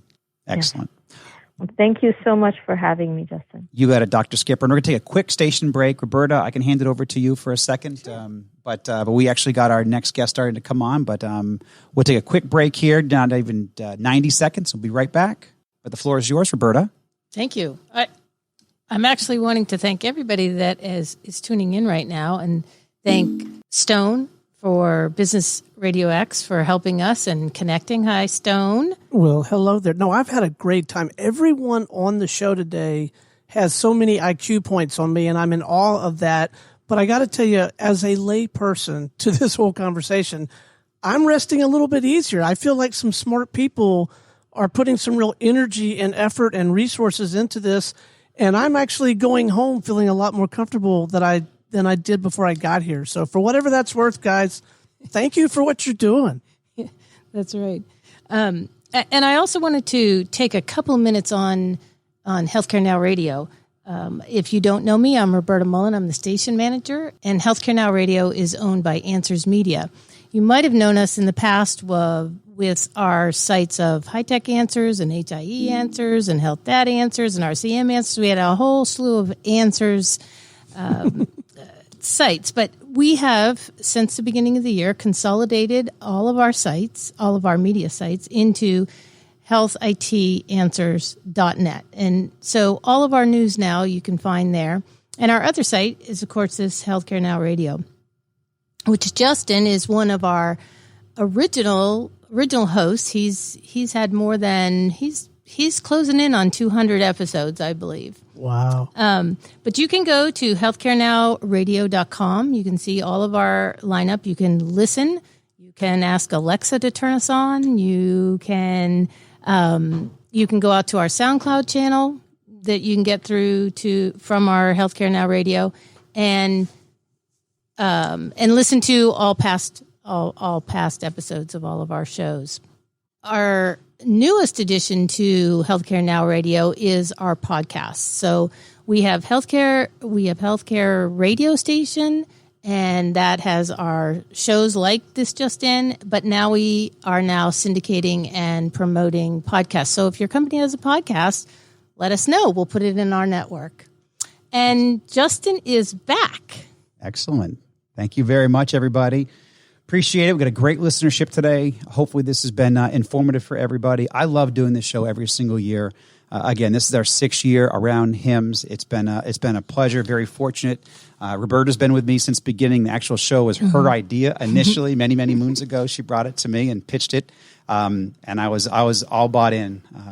And the rest is history. And the rest is history.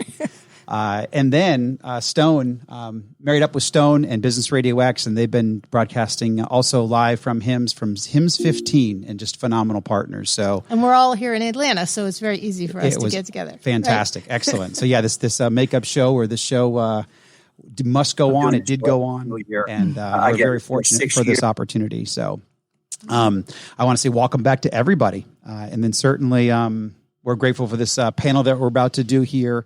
But I also want to say many thanks to our production partners, Lenovo Health, Rama on Healthcare, and certainly Business RadioX and Roberta Mullen with Healthcare Now Radio.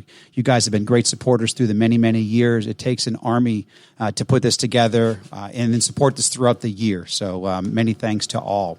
And I could not be more excited. And the most timely panel I think we've ever done. Again, I think a lot of our listeners heard before. We planned this panel 4 months ago, but now just with COVID-19 and coronavirus, more timely than ever. And to have these experts coming together to discuss best practices, strategies, and then really how it's core to healthcare. It has nothing to do really with even COVID-19 or coronavirus.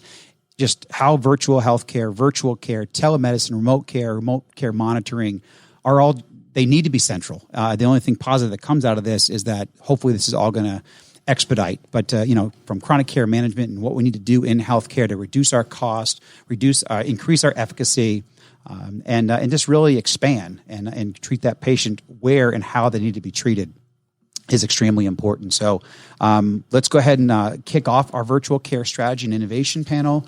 I believe all my guests are there. Stone, is that correct? I believe so. Fantastic. So Dr. Sylvan Waller, are you there?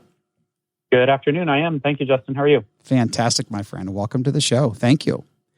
And Matt McCula, are you there? Yeah, I'm here. Pleasure to be on.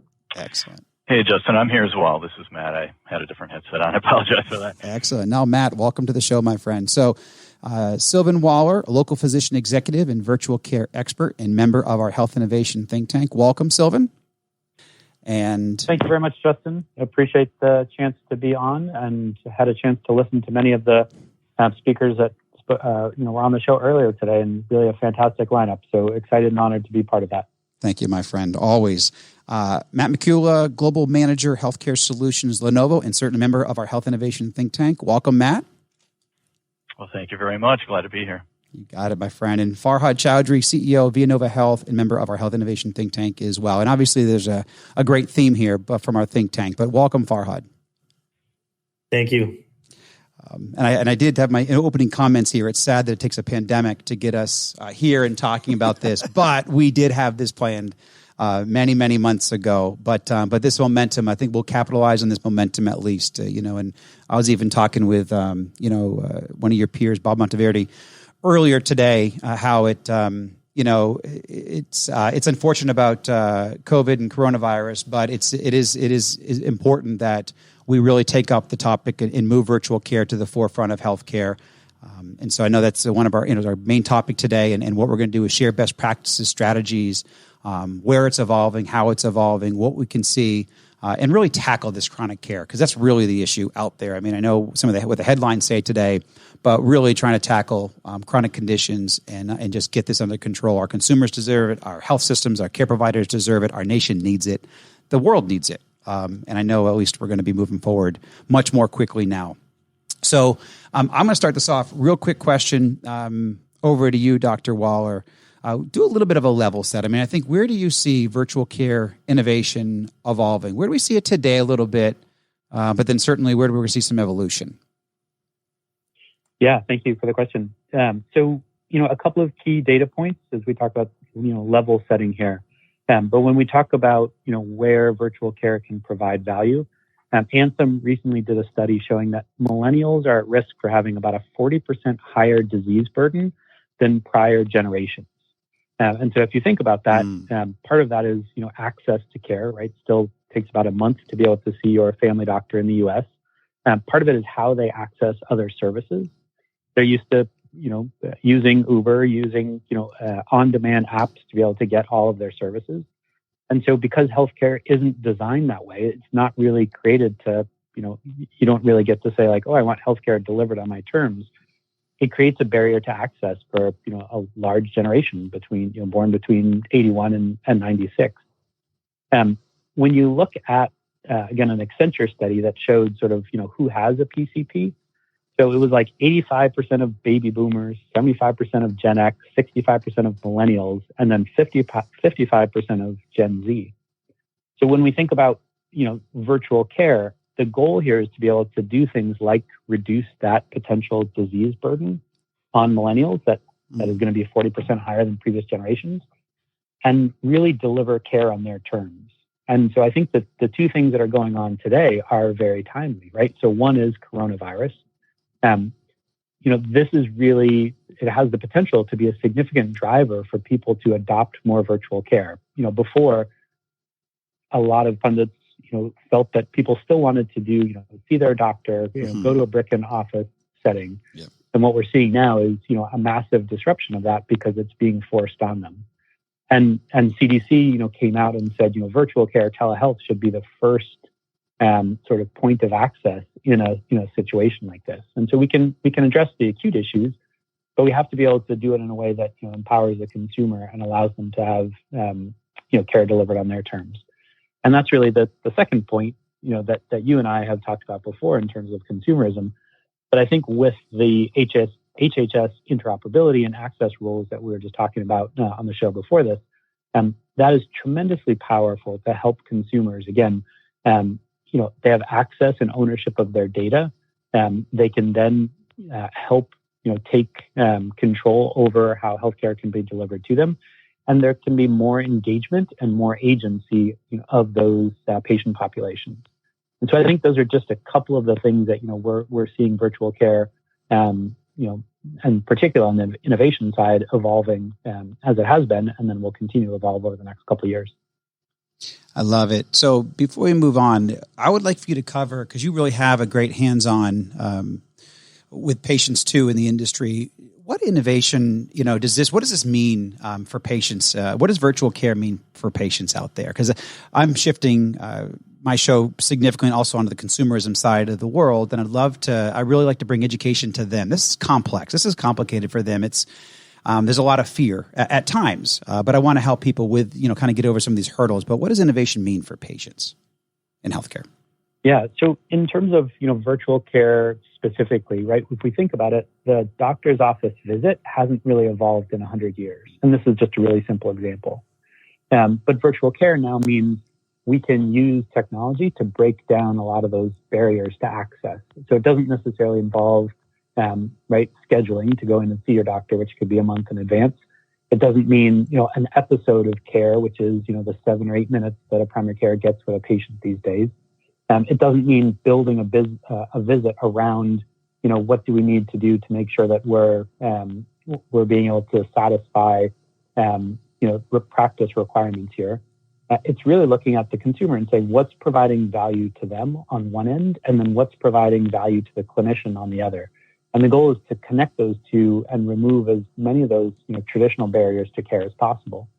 And so virtual care can be, if you think about it, right, everything from chatbot on the front end, like we're seeing a lot of companies introduced to be able to deal with their questions around coronavirus, using AI to be able to determine sort of who's high, medium, or low risk. Mm-hmm. It can be, instead of scheduling software, it can be, then interacting with a health coach or a physician to be able to answer some of their questions. And it can be, leveraging longitudinal care to say, we know, why, we know what your past medical history is, we know what else is going on with you. We can incorporate things like social determinants of health into the care that we're providing. And it moves away from that concept of just an episode of care to now being able to deliver a much more longitudinal experience. And I think that's one of the key things that, how virtual care will continue to evolve is it'll move away from the idea of an episode towards much more of, an ongoing, constantly on ability to access care. And that doesn't mean it has to be high acuity, high intensity. But I think if we can provide consumers with answers to their questions that they have and guidance early on, we can prevent the complications of chronic disease that you were talking about just a moment ago. Yep. No, that's terrific. And I think 3, if not 4 of my guests brought up longitudinal care and how, this not only does the new rule help create that, but that is an important key strategy. I mean, Dr. Halamka, Dr. DeSalvo, Don Rucker, all brought up, Anish brought up the importance, and actually Rasus. I think almost every single one of my previous guests brought up the importance of a longitudinal care record for patients. And this is we're getting so far and fast away from episodic care and episodic records to really understanding the long term. And then that's when you get into a lot of the intelligence behind all of this as well. So I think you support that completely. Yeah, and I think that's a key component, right? And as we talk about virtual care and innovation, it is the data and analytics. Now we say AI, but it was big data before, and sort of business analytics, before that. But even in some of the think tank presentations that you and I have seen and participated in, the level of detail in terms of the data that we can capture and how we can make that actionable. I mean, I think I go back to a presentation we saw on social determinants of health, but that has a tremendous impact on these patients. And so now virtual care can be really relying heavily on data to provide actionable insights, and then ways that clinicians can help coach patients, provide earlier interventions for them. And I think the data is a key component here, and our ability to use machine learning and AI, those are buzzwords, they're really powerful in terms of what we can deliver to patients. And I think we'll continue to see the proliferation of that. Excellent. And to be honest, I actually have your notes from that last think tank. They were phenomenal from our care strategy discussion. So I do recommend all my listeners to go to healthinnovationthinktank.com. And Dr. Walther does share a bunch of great insights. They're in Think Tank 6, but I actually have them up in front of me right this moment in case we have time to get to them, because they were phenomenal. And there's some great key learnings that you shared during that think tank. But maybe we'll get to a minute. Thank you. In a little bit. You got it, my friend. Matt McCullough from Lenovo. Well, from your perspective, what are some of the virtual care trends that you're seeing in the industry, my friend? Yeah, I think it's very synergetic with the last statements that were just made. Fundamentally speaking, I think it's about making the technology easy, and that is both from the provider perspective as well as from the patient perspective. So consolidation of technologies.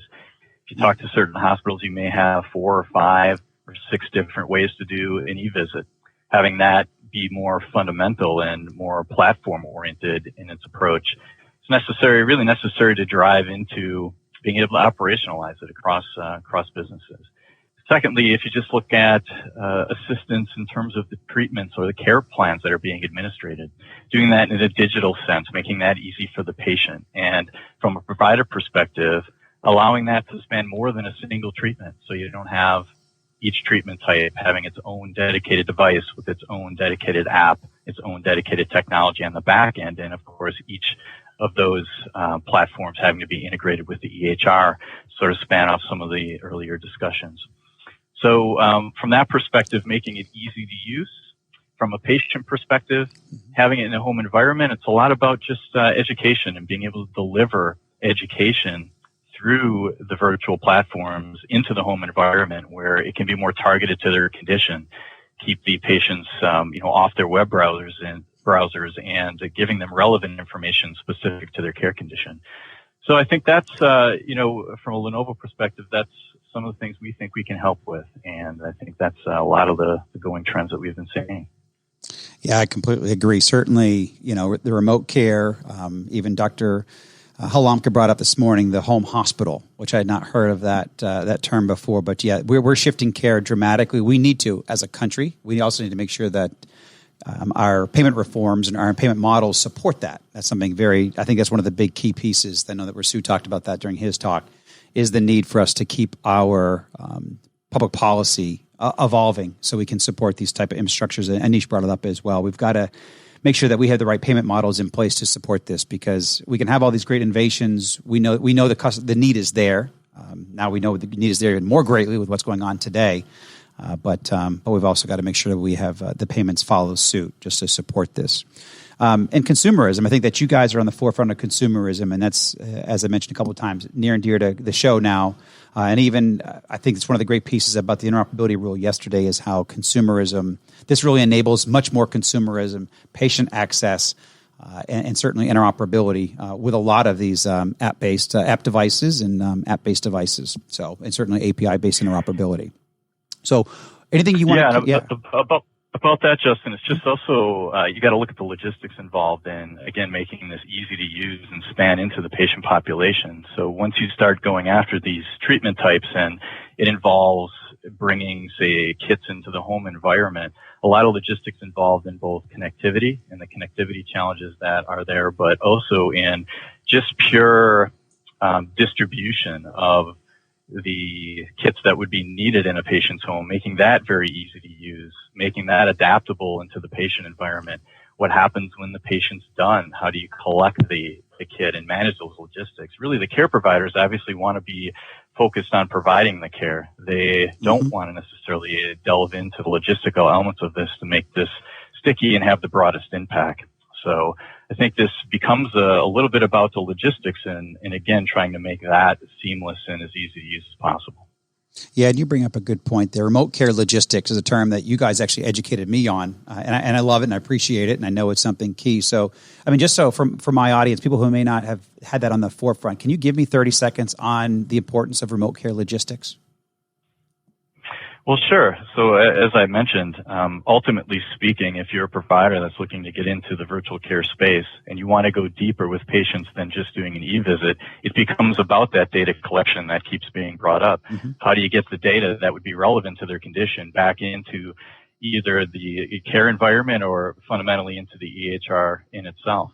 So that involves distribution and ensuring that you have something that's extremely easy to use, that's well tested, that works out of the box, that likely has a display that can work with the patient in a way that's meaningful to them. Could it be displaying patient education? Could it be remotely administrating, say, a digital care plan, prompting them with questions about how they feel, the diet that they're on, and sort of, walking them through how to use the kit.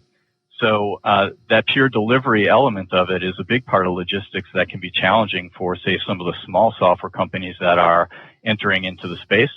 And then once the overall impacts start to occur, the habits are formed, the patients are then better at their care. We'd love to see the patients, continuing to use technology like this, but the reality is oftentimes that they move on, and then there is what to do next. That can involve collection of the biometric kits, refurbishment of the kits, redistribution to new patients, all the training and the overall overhead that comes along with that is a big part of the consideration in going deeper into the home environment. It's fantastic. Thank you. No, it's something that's just not part of our vernacular today, and so I appreciate the education and the insight. Farhad, welcome back to the show, my friend. Thank you. Pleasure to be here. You guys got a great company. So first of all, I know about Villanova, but please give me 30 seconds, give the audience 30 seconds on Villanova Health. So Villanova Health is, we've been around for 3 years. I would consider ourselves really a habit formation company. The entire team is certified by the Stanford Behavior Design Lab's founder, Dr. Fogg, in habit formation. I think we have the best science and IP related to habit formation, and Dr. Fogg even came on as an advisor of our organization.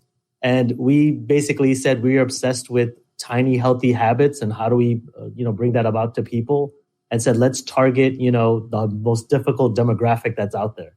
Chronic disease patients who definitely really you can have the most impact on, and applied this methodology to that. And so we took our habit IP and applied it to a remote patient monitoring platform and said, let's go ahead and build an omni-channel approach to meet patients where they are. So as your Dr. Silver talked about, millennials are on their smartphones. The average millennial uses their phone about 6 hours a day. And, we have this, people keep talking about home care and, it's the last mile. If they say home is where the heart is, today we think home is where the smartphone is. And that's the truth with millennials. But at the same time, you got a great challenge of only 25% of seniors are on smartphones. So you can't have a smartphone solution. You really need a solution that uses the phone, but the phone is just not rich enough. It doesn't engage. It's not easy enough.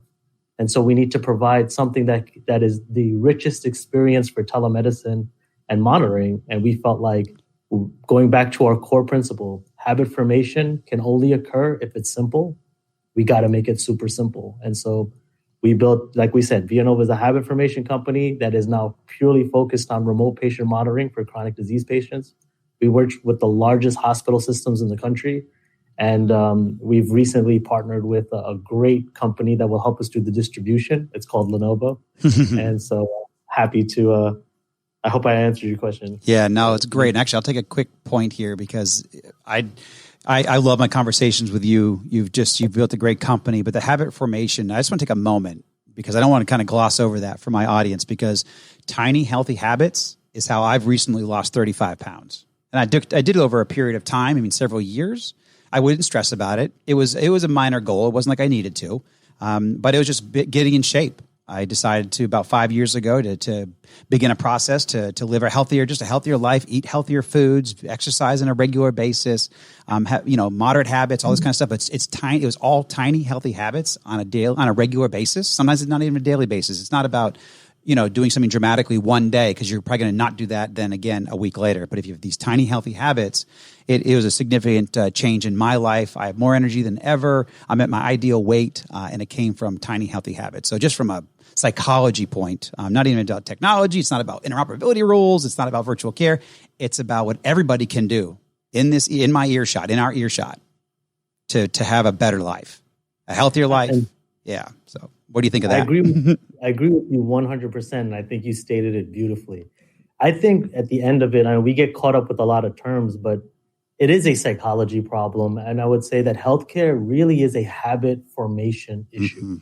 That's what we got to start shifting to. It's all about habits. We have to go from healthcare to health coaching, and coaching patients to better habits, which leads to better health. And that's literally our tagline: better habits, better health. That's the tagline of the company. That's the mission statement. And we think there's a definite mindset shift that has to happen for that to occur. And the fact that you state that is beautiful. But I just wanted to add, there's two ways to approach that. Mm-hmm. You can have an active engagement with patients, an app or a tool that alerts a patient, that's engaging them, that notifies them, that reminds them, kind of like what we built with Rosie. Rosie's our digital assistant to remind you, to follow up, to engage you.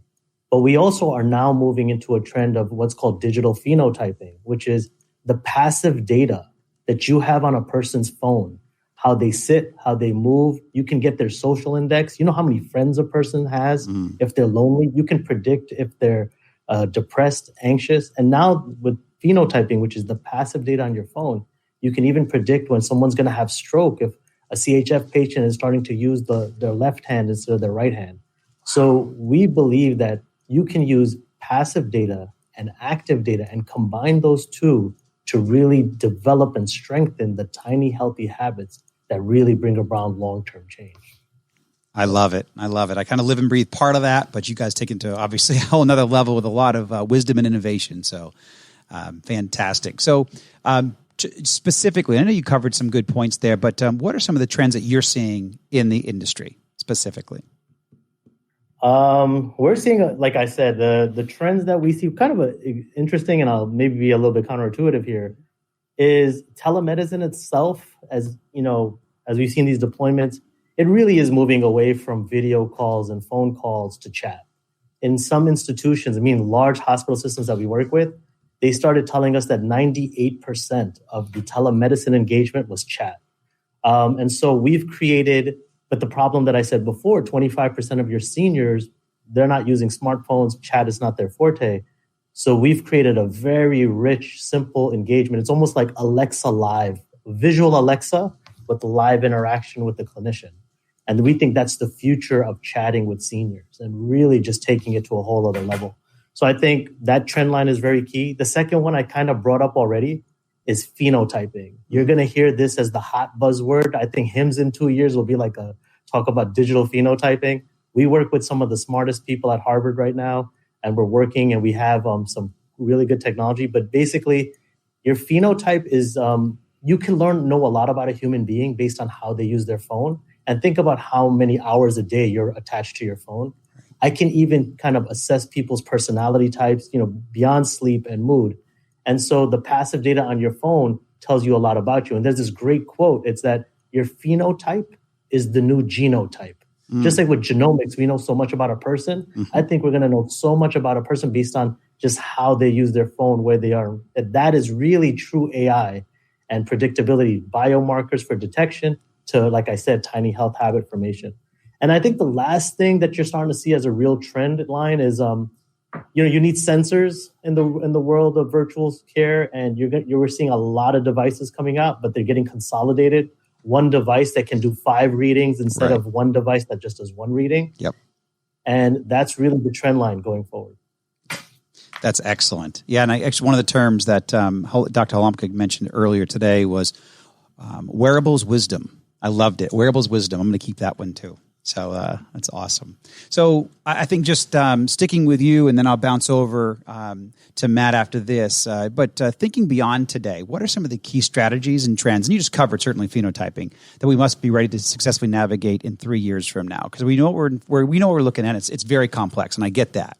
But I also want to keep an eye towards the future. So what words of wisdom or nuggets of wisdom would you share there? The last 2 kind of words of wisdom is, I really want healthcare to start moving into the thinking about habit. And like you said before, and I'll give you one simple one. I think we're seeing a massive trend line that shows the correlation between what I call is screen time and sit time. And if you look at the correlation between smartphone utilization and immobility amongst Americans and the obesity epidemic from 2007-09, our unhealthy digital habits are impacting our actual health. And I don't think people are making that correlation. And so smartphone utilization, social media utilization, the depression and the anxiety, if a kid in middle school, a boy is on social media, 25% higher indication of suicide. A girl is 70% higher if they're starting to use social media when they're in middle school. We got to start looking at the correlation between our digital health and our digital world with our actual health. And so the last point that I wanted to make was to say back to that, for everybody that's under the age of 40, home is where the phone is. Home is where the smartphone is. And we really got to rethink a person based on that. It's fantastic. That's the trend line we're going forward. Excellent, Farhad. Appreciate those insights, my friend. So Matt, from your perspective, where should we be keeping an eye on 3 years from now? Again, I just think it's about getting easy to use and having more adoption in the space that we're all here to talk about today. It's moving from the traditional care environments out into the home space. It's about seeing the impact. It's about finally bridging the gap between all the biometric data that's available to us and how we're going to consolidate that in a meaningful way that works for the caregivers. There's so many different enablers, so many different drivers that are motivating to push into the virtual care realm. I think it's going to become the reality now. It's going to be a lot of the discussions that have been taking place at would have happened this year at HIMSS and it happened in previous years at HIMSS. Those things are going to start to come to fruition now. Fantastic. I appreciate it. Excellent. I agree. Dr. Waller, what words of wisdom here, and certainly looking 3 years down the road, what should we keep our eye on? Yeah, thank you. And I agree with Farhad. I think, I'm a fan of BJ's work, who's, the advisor that comes out of the Stanford Center. I think, again, the tiny habits and that focus helps people understand, where they have control over their health. And I think virtual care can do a better job of integrating some of that into the systems that we're building to be able to help give them positive feedback around some of these things. And I think, that's a key component of it. I agree as well. Right, in the work that I do today, working with a bunch of, venture-backed high-growth healthcare technology companies, that concept of digital phenotyping is a big push for many of them. And, again, being able to capture that data off of your smartphone, be able to determine, a lot of your behaviors has become incredibly better refined over the last couple of years. And I think we'll see a continued explosion in that area over the next few. And I still go back to, automation. And I think, Matt, you mentioned it, or Farhad, you did. But in terms of chat being a major modality, yes. When I was at, one of the largest telemedicine companies in the country as CMO, 98% of our visits were video when I started there. And what we're seeing now is, a lot of, I do some work with health systems and hospitals, a lot of what they're looking at is that's a great modality, but we want to be able to capture a younger demographic. We want to be able to do chat and asynchronous visits with them or encounters with them or, longitudinal care with them. And so you do have to have a comprehensive solution, and it's, different choices for different folks. So millennials, are very comfortable with chat, but Farhad, as you said, older generations, still want, a more traditional experience, and they want to be able to talk to or see. And that's where, you do have to have a more robust product to be able to offer solutions to those stakeholders. So I think we'll see, continued focus on consumerism, continued focus on proliferation, of ways where we're delivering virtual care. I think we'll see, as you talked about, better and better consolidation of the biometrics, and not just biometrics, but home testing as well. And I think we're seeing that already today. So I think key themes we've all talked about, and we'll continue to see those, doubling down on many of those. Excellent. I completely agree.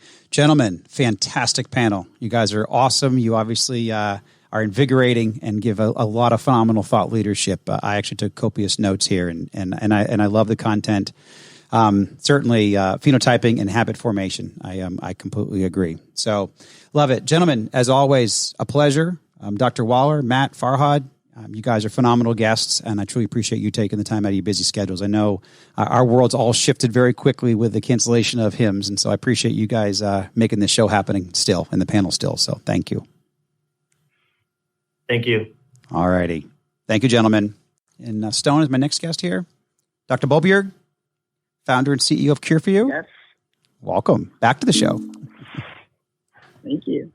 Excellent. And obviously, you're a leader and a pioneer in this space as well. So I know, were you able to catch some of the comments there on what they're doing with telehealth and remote care? And so I'd love to just...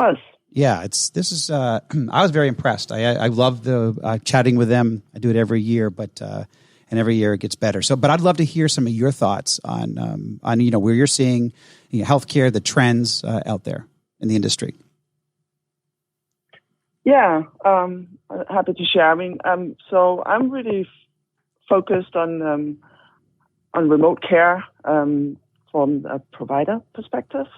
What works and what doesn't work, and the big trend right now is really like what tools can we use to figure out what's happening when patients are at home, like remote patient monitoring, making sure that all the ones with chronic conditions or where they go home with the conditions, how to make sure we capture the right data, but also in how can we when I say we providers be more efficient in the way we spend our time with our patients, and for the patient perspective as well, using telemedicine And this is happening big time right now with the situation with the coronavirus, right? Everybody's kind of like, whoa, this is probably something that we could use. And so very interesting time to see what's happening right now.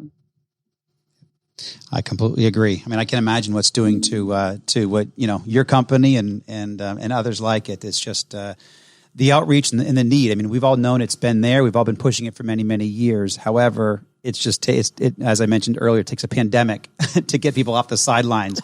Not just the care providers, but also the regulators. We're seeing some great just adoption and moving forward of incentives around telehealth. We saw what North Carolina did. Congress now, I know, is taking this up at another level. So, I mean, what insights do you want to share there? Or what from the ground level, what do you see out there? Yeah, no, I mean, it's really interesting. I think a lot of organizations have wanted to do this for a long time, but this is kind of like, oh, well, better get started now because we might have to shut down our practice in 2 weeks or maybe even next week. How do we do that? I think two things are happening. I mean, there will be a lot.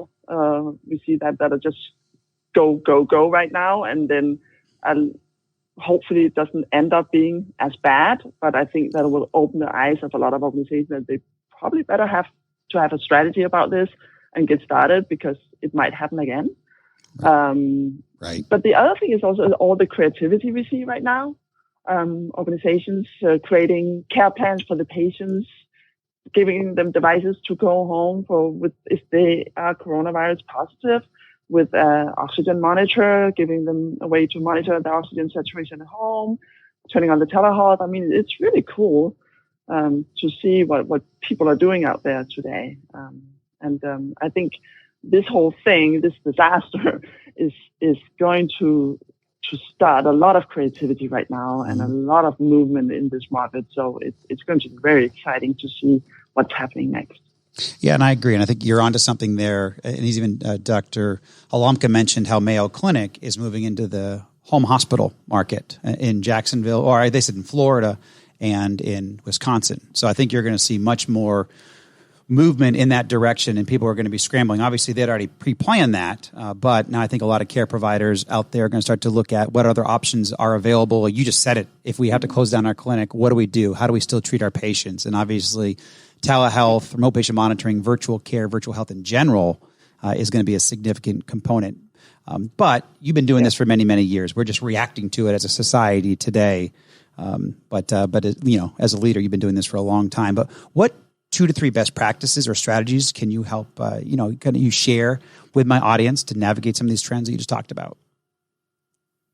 Sure. I mean, because I think what is also going to happen right now is that we'll see a lot of cleanup in mature and non-mature technologies that are out there, because people will go from saying, oh, I'll do a telehealth call with 1 or 2 patients to say, I got to be able to do this with all my patients. Right. Which is good. I think that we'll get some mature technologies really out there. As for what you need to look at, I think you need to look at ease of use for both providers and patients. So providers, integration, single sign-on, I mean, something that is not a standalone is always important, but also ease of use for the patients, right? So think of how do you want this to use?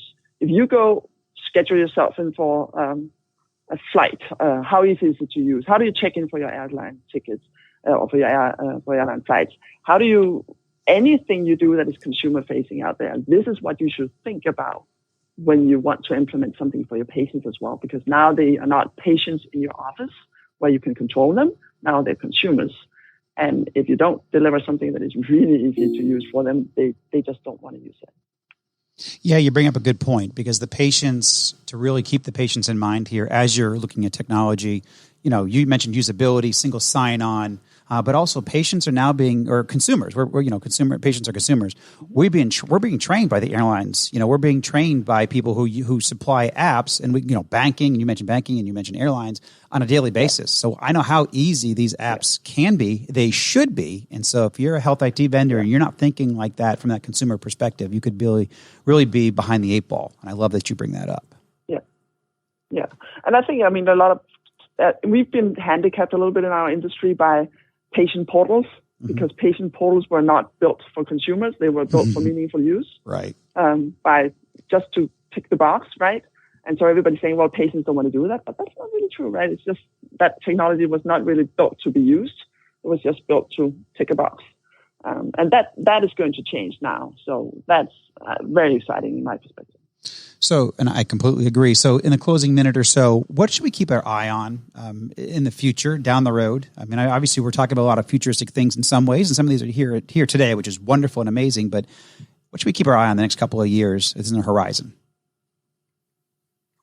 Well, I think one of the biggest challenges we are facing now is that as we grow this remote care from being a pilot here and there to be something that we're doing with all our patients, the amount of data we get is going to be, immense. And how do we capture the important things and put them in front of the physicians? I mean, the physicians today already have a challenge in looking at what data is in the EMR. Right. And now we're talking about tripling that amount of data. And so this is a big focus of ours, is how do we make sure we get the important things to the physicians when we are doing remote care? That is really what I think is going to be the next step. That's a great point. Actually, a couple of my guests brought that up before. I know Rasu and Anish and John talking about all this data. Now we're unleashing the data with this new interoperability rule. However, we can't serve all this up to the doctor. And so we've got to, I agree, we got to manage this in a very smart way, not to overwhelm, to focus in, because also you can completely distract or have, meaningless data be presented, and that's not very functional. So completely agree. Yeah. And if I can add on, then adding on the communication tools right there. So we're not ending up in a situation where we are virtual in capturing data, but then we tell our patients to come in and talk about it, right? You have to add in the telehealth, the secure messaging, all that stuff, so that you get a true experience for the patients and not just half experience. I'm going to capture, but then I'm going back to my old stuff. That is going to be the next thing as well. Completely agree. And that actually came up on that last panel where they talked about how, 95% of telehealth now is chatting. It's telehealth is one piece, but then keeping that consistent communication. It's not about, come see me next week. No, it's about keeping an ongoing dialogue to manage their health. And then also habits. I loved what Farhad brought up about habit formation. And I know that you're probably going to engage all that through your app. So, and you do that today, I'm sure. So, yeah. I mean, an all-in-one solution for your patients is important. Excellent. Well, Dr. Bobier, 5 different tools. Thank you. Truly appreciate your time. I know we're supposed to have you on air at HIMSS. I know that you're also disappointed that HIMSS did not go on, but we completely understand, and I'm grateful for you taking time out of your schedule to join us today. Thank you so much. Yeah, thank you. And congratulations to all what you're doing at Cure for You, to you and the team. So thank you. I'm sure we'll talk soon. Take care. I appreciate it. Thanks. Yeah, thank you. In Stone, do we have my next guest, Hal Wolf? Yes, sir. President and CEO of HIMSS. Welcome to the air, my friend. Thank you, Hal. Thank you so much. Thank you for having me, Justin.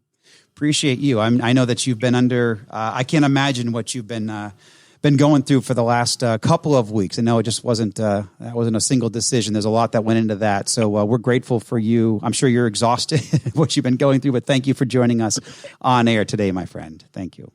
It's our pleasure to be here. Our team at HIMSS has just been doing a phenomenal job and working so hard. A lot went into the preparation for HIMSS 20. And of course, we've got a lot of work we're doing right now and moving forward as well towards HIMSS 21. A lot in between. So we're thrilled here today to talk to you about it. Yeah. No, and I do want to take a special point. This would have been my 23rd HIMSS to attend, but I have never met a more dedicated, thoughtful, strategic, hardworking team as the HIMSS organization. I respect you guys from top to bottom and what you deliver every single year to us. And I'll tell you one thing. I mean, I have the thought leaders and marketing directors and sales directors from very large organizations to very small organizations reaching out to me saying, we just lost our biggest lead generator. We just lost our biggest collaboration event of the year. What do we do? And so people are scrambling, but it's a testament to what the HIMSS organization has built over the last 58 years, or how long how many years have you guys been going? Do you know? Is it? HIMSS has been around literally close to 60 now. And It was an unavoidable action that we had to take. For sure. But really, you're talking about protecting the health and safety of the global HIMSS community, the employees, our residents, our attendees, everyone who was involved with it. So it was tough because each HIMSS takes about 18 months to plan and prepare for. This was going to be spectacular, no question about it. We feel very comfortable we did absolutely the right thing. Yes. And I really appreciate your comment about our staff and our organization. I am so fortunate to have the opportunity to represent them here today. They have worked tirelessly in preparation for this week. And of course, they have been working even more so to make sure that everyone is settled and we move forward in a positive way. And we've heard that a lot, that a lot of people miss it. A lot of lead generation, a lot of business, of course, is done at HIMSS. And most importantly, a lot of tremendous thought leadership. Yes. And the ability to exchange ideas. And the power of community together is one of the great hallmarks of HIMSS. We are a mission-based, member-led organization with over 80,000 members across the globe. And it was heartbreaking, and at the same time, it also underscores the value of the organization at the same time. So just terrific. And again, thank you for that compliment. Yeah, it does underscore the value. So please share any thoughts or initial plans that you have for a virtual HIMSS 20. You bet. Actually been working very hard on it, and we're calling it HIMSS 20 Digital. We'll be launching it in full scale next week, but we actually kick it off tomorrow. Oh, wow. So what we've decided to do is we're taking the presentations from HIMSS, we're getting read permission to utilize them.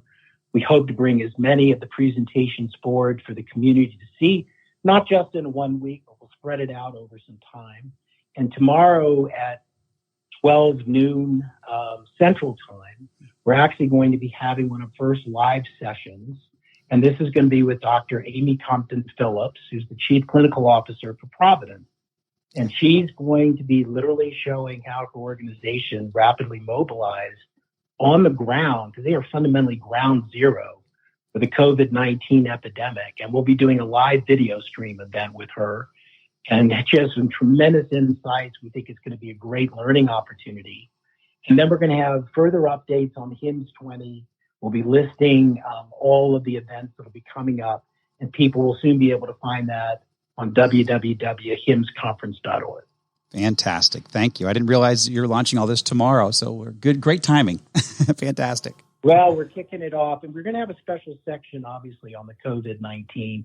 We'll also be looking around the globe. There are other hotspots. They're dealing with it.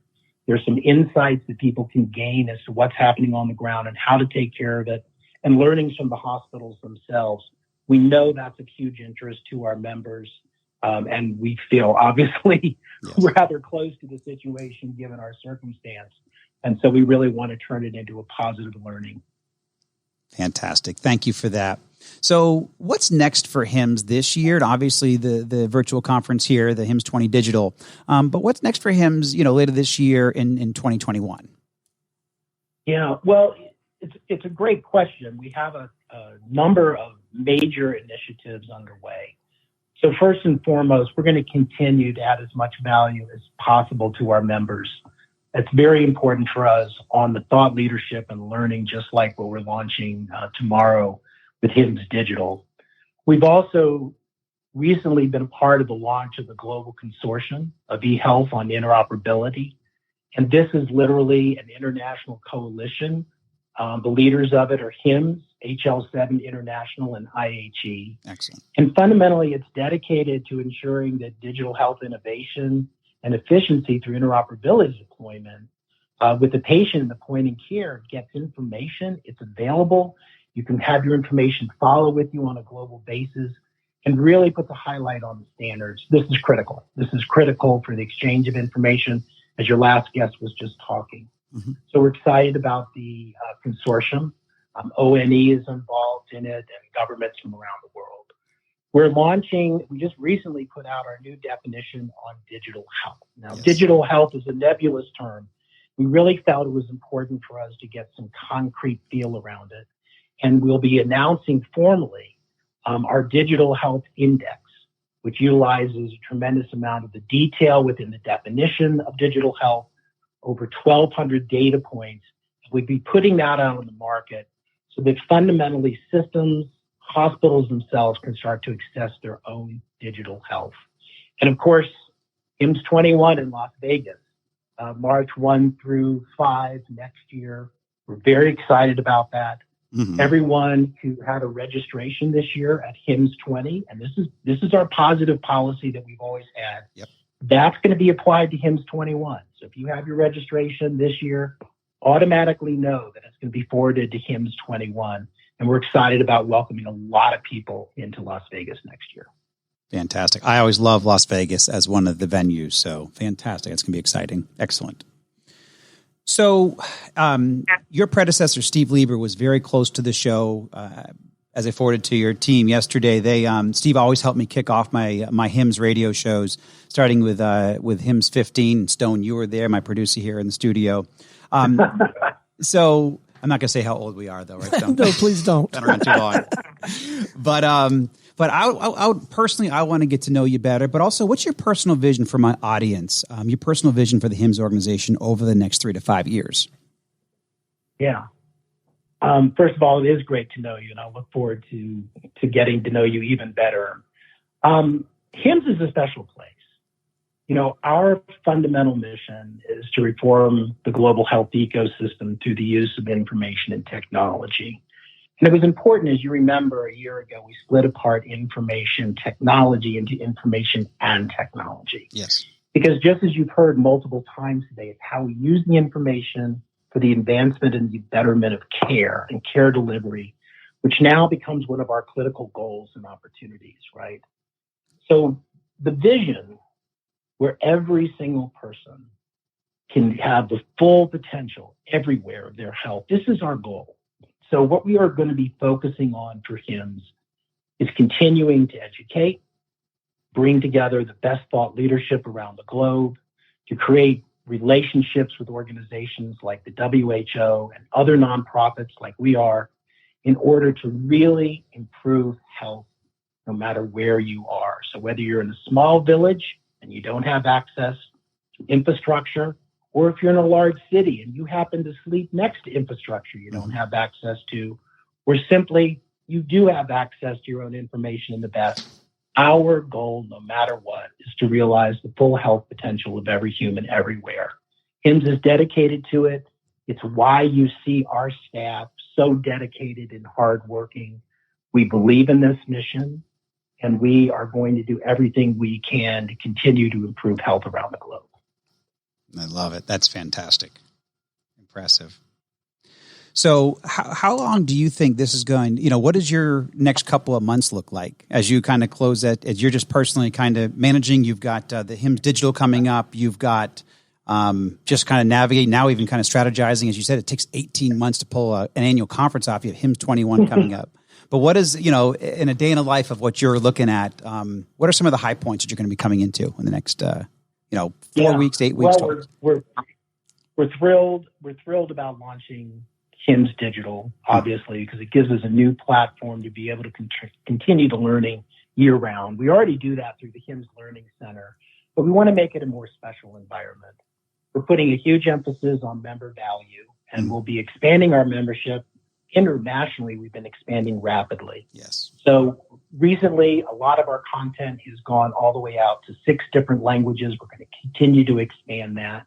That's very exciting for us. Yes. And then I think in the end, when you get back into what do we do every single day, well, we have more events. I mean, HIMSS Global Conference is fantastic. It's unbelievable in size and scope.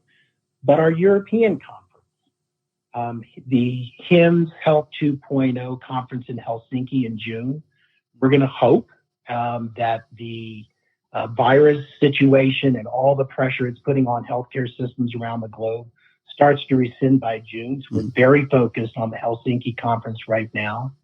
And we'll continue with our webinars and other events for HIMSS, which are available at HIMSS.org, really to keep the thought leadership and the conversation going.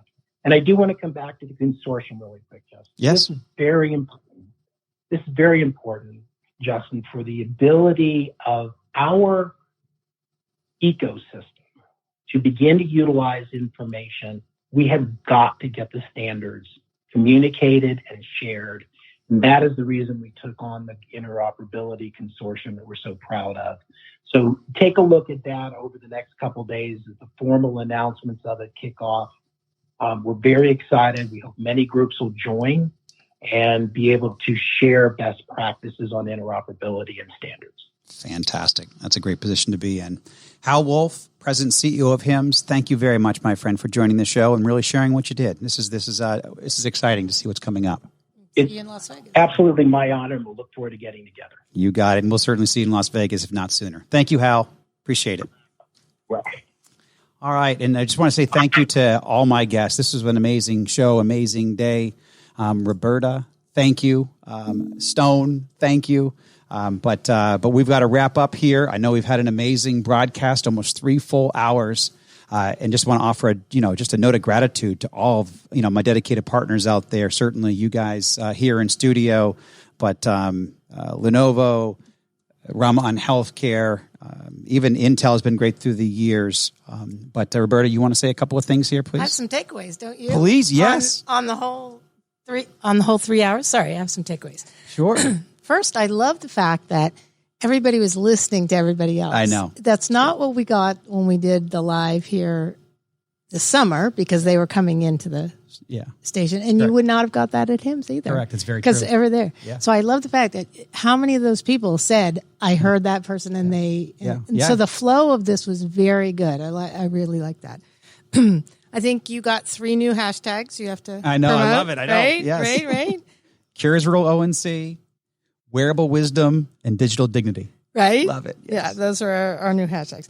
Don't forget that all the rules stuff is at healthitgov/curesrule. And they have like a whole thing out there. They've done a great job. It's very well organized. It's very easy to understand, very complex topics explained in very simple ways, simple graphs. They do very wonderfully comprehensive infographics that it's actionable intelligence in its best. So. The other thing I liked, and I didn't notice when I looked at the lineup and then we started talking to them, a lot of these people that are now in the vendor world and everything else have this government experience. Mm-hmm. I mean, it's helpful. It's very helpful. They have lots of there. I like that too. Yep. And HIMSS 20 Digital. Mm-hmm. And that's kicks off at noon tomorrow. Noon Central, yes. Yeah, live on YouTube, I guess they're doing it. They said live stream, so maybe I misspoke on it. From their website. I'd probably go to the HIMSS.org, their website. The conference. Yeah. HIMSS conference.org. Yeah. So what did you think? About the day was phenomenal. I mean, it flowed very well, as it always does. I mean, I'm grateful for that. My guests are easy. They're all great, close friends. And so this is what makes the broadcast every year as easy as it can be. People don't realize this is a 3-hour straight broadcast. Think about doing something for 3 hours straight. And it's a live broadcast. When you see TV, most things have no more than 8 minutes straight. You don't stream more than 8 minutes. Or just think of how many times commercials come up. They come up every 8 to 10 minutes. Right. We just did 3 hours straight. So it just shows. And again, my guests are amazing. You guys are amazing. Stone, Roberta. I love doing this. This is one of the reasons why I'll be back. I mean, we're going to keep this going. This is so much fun.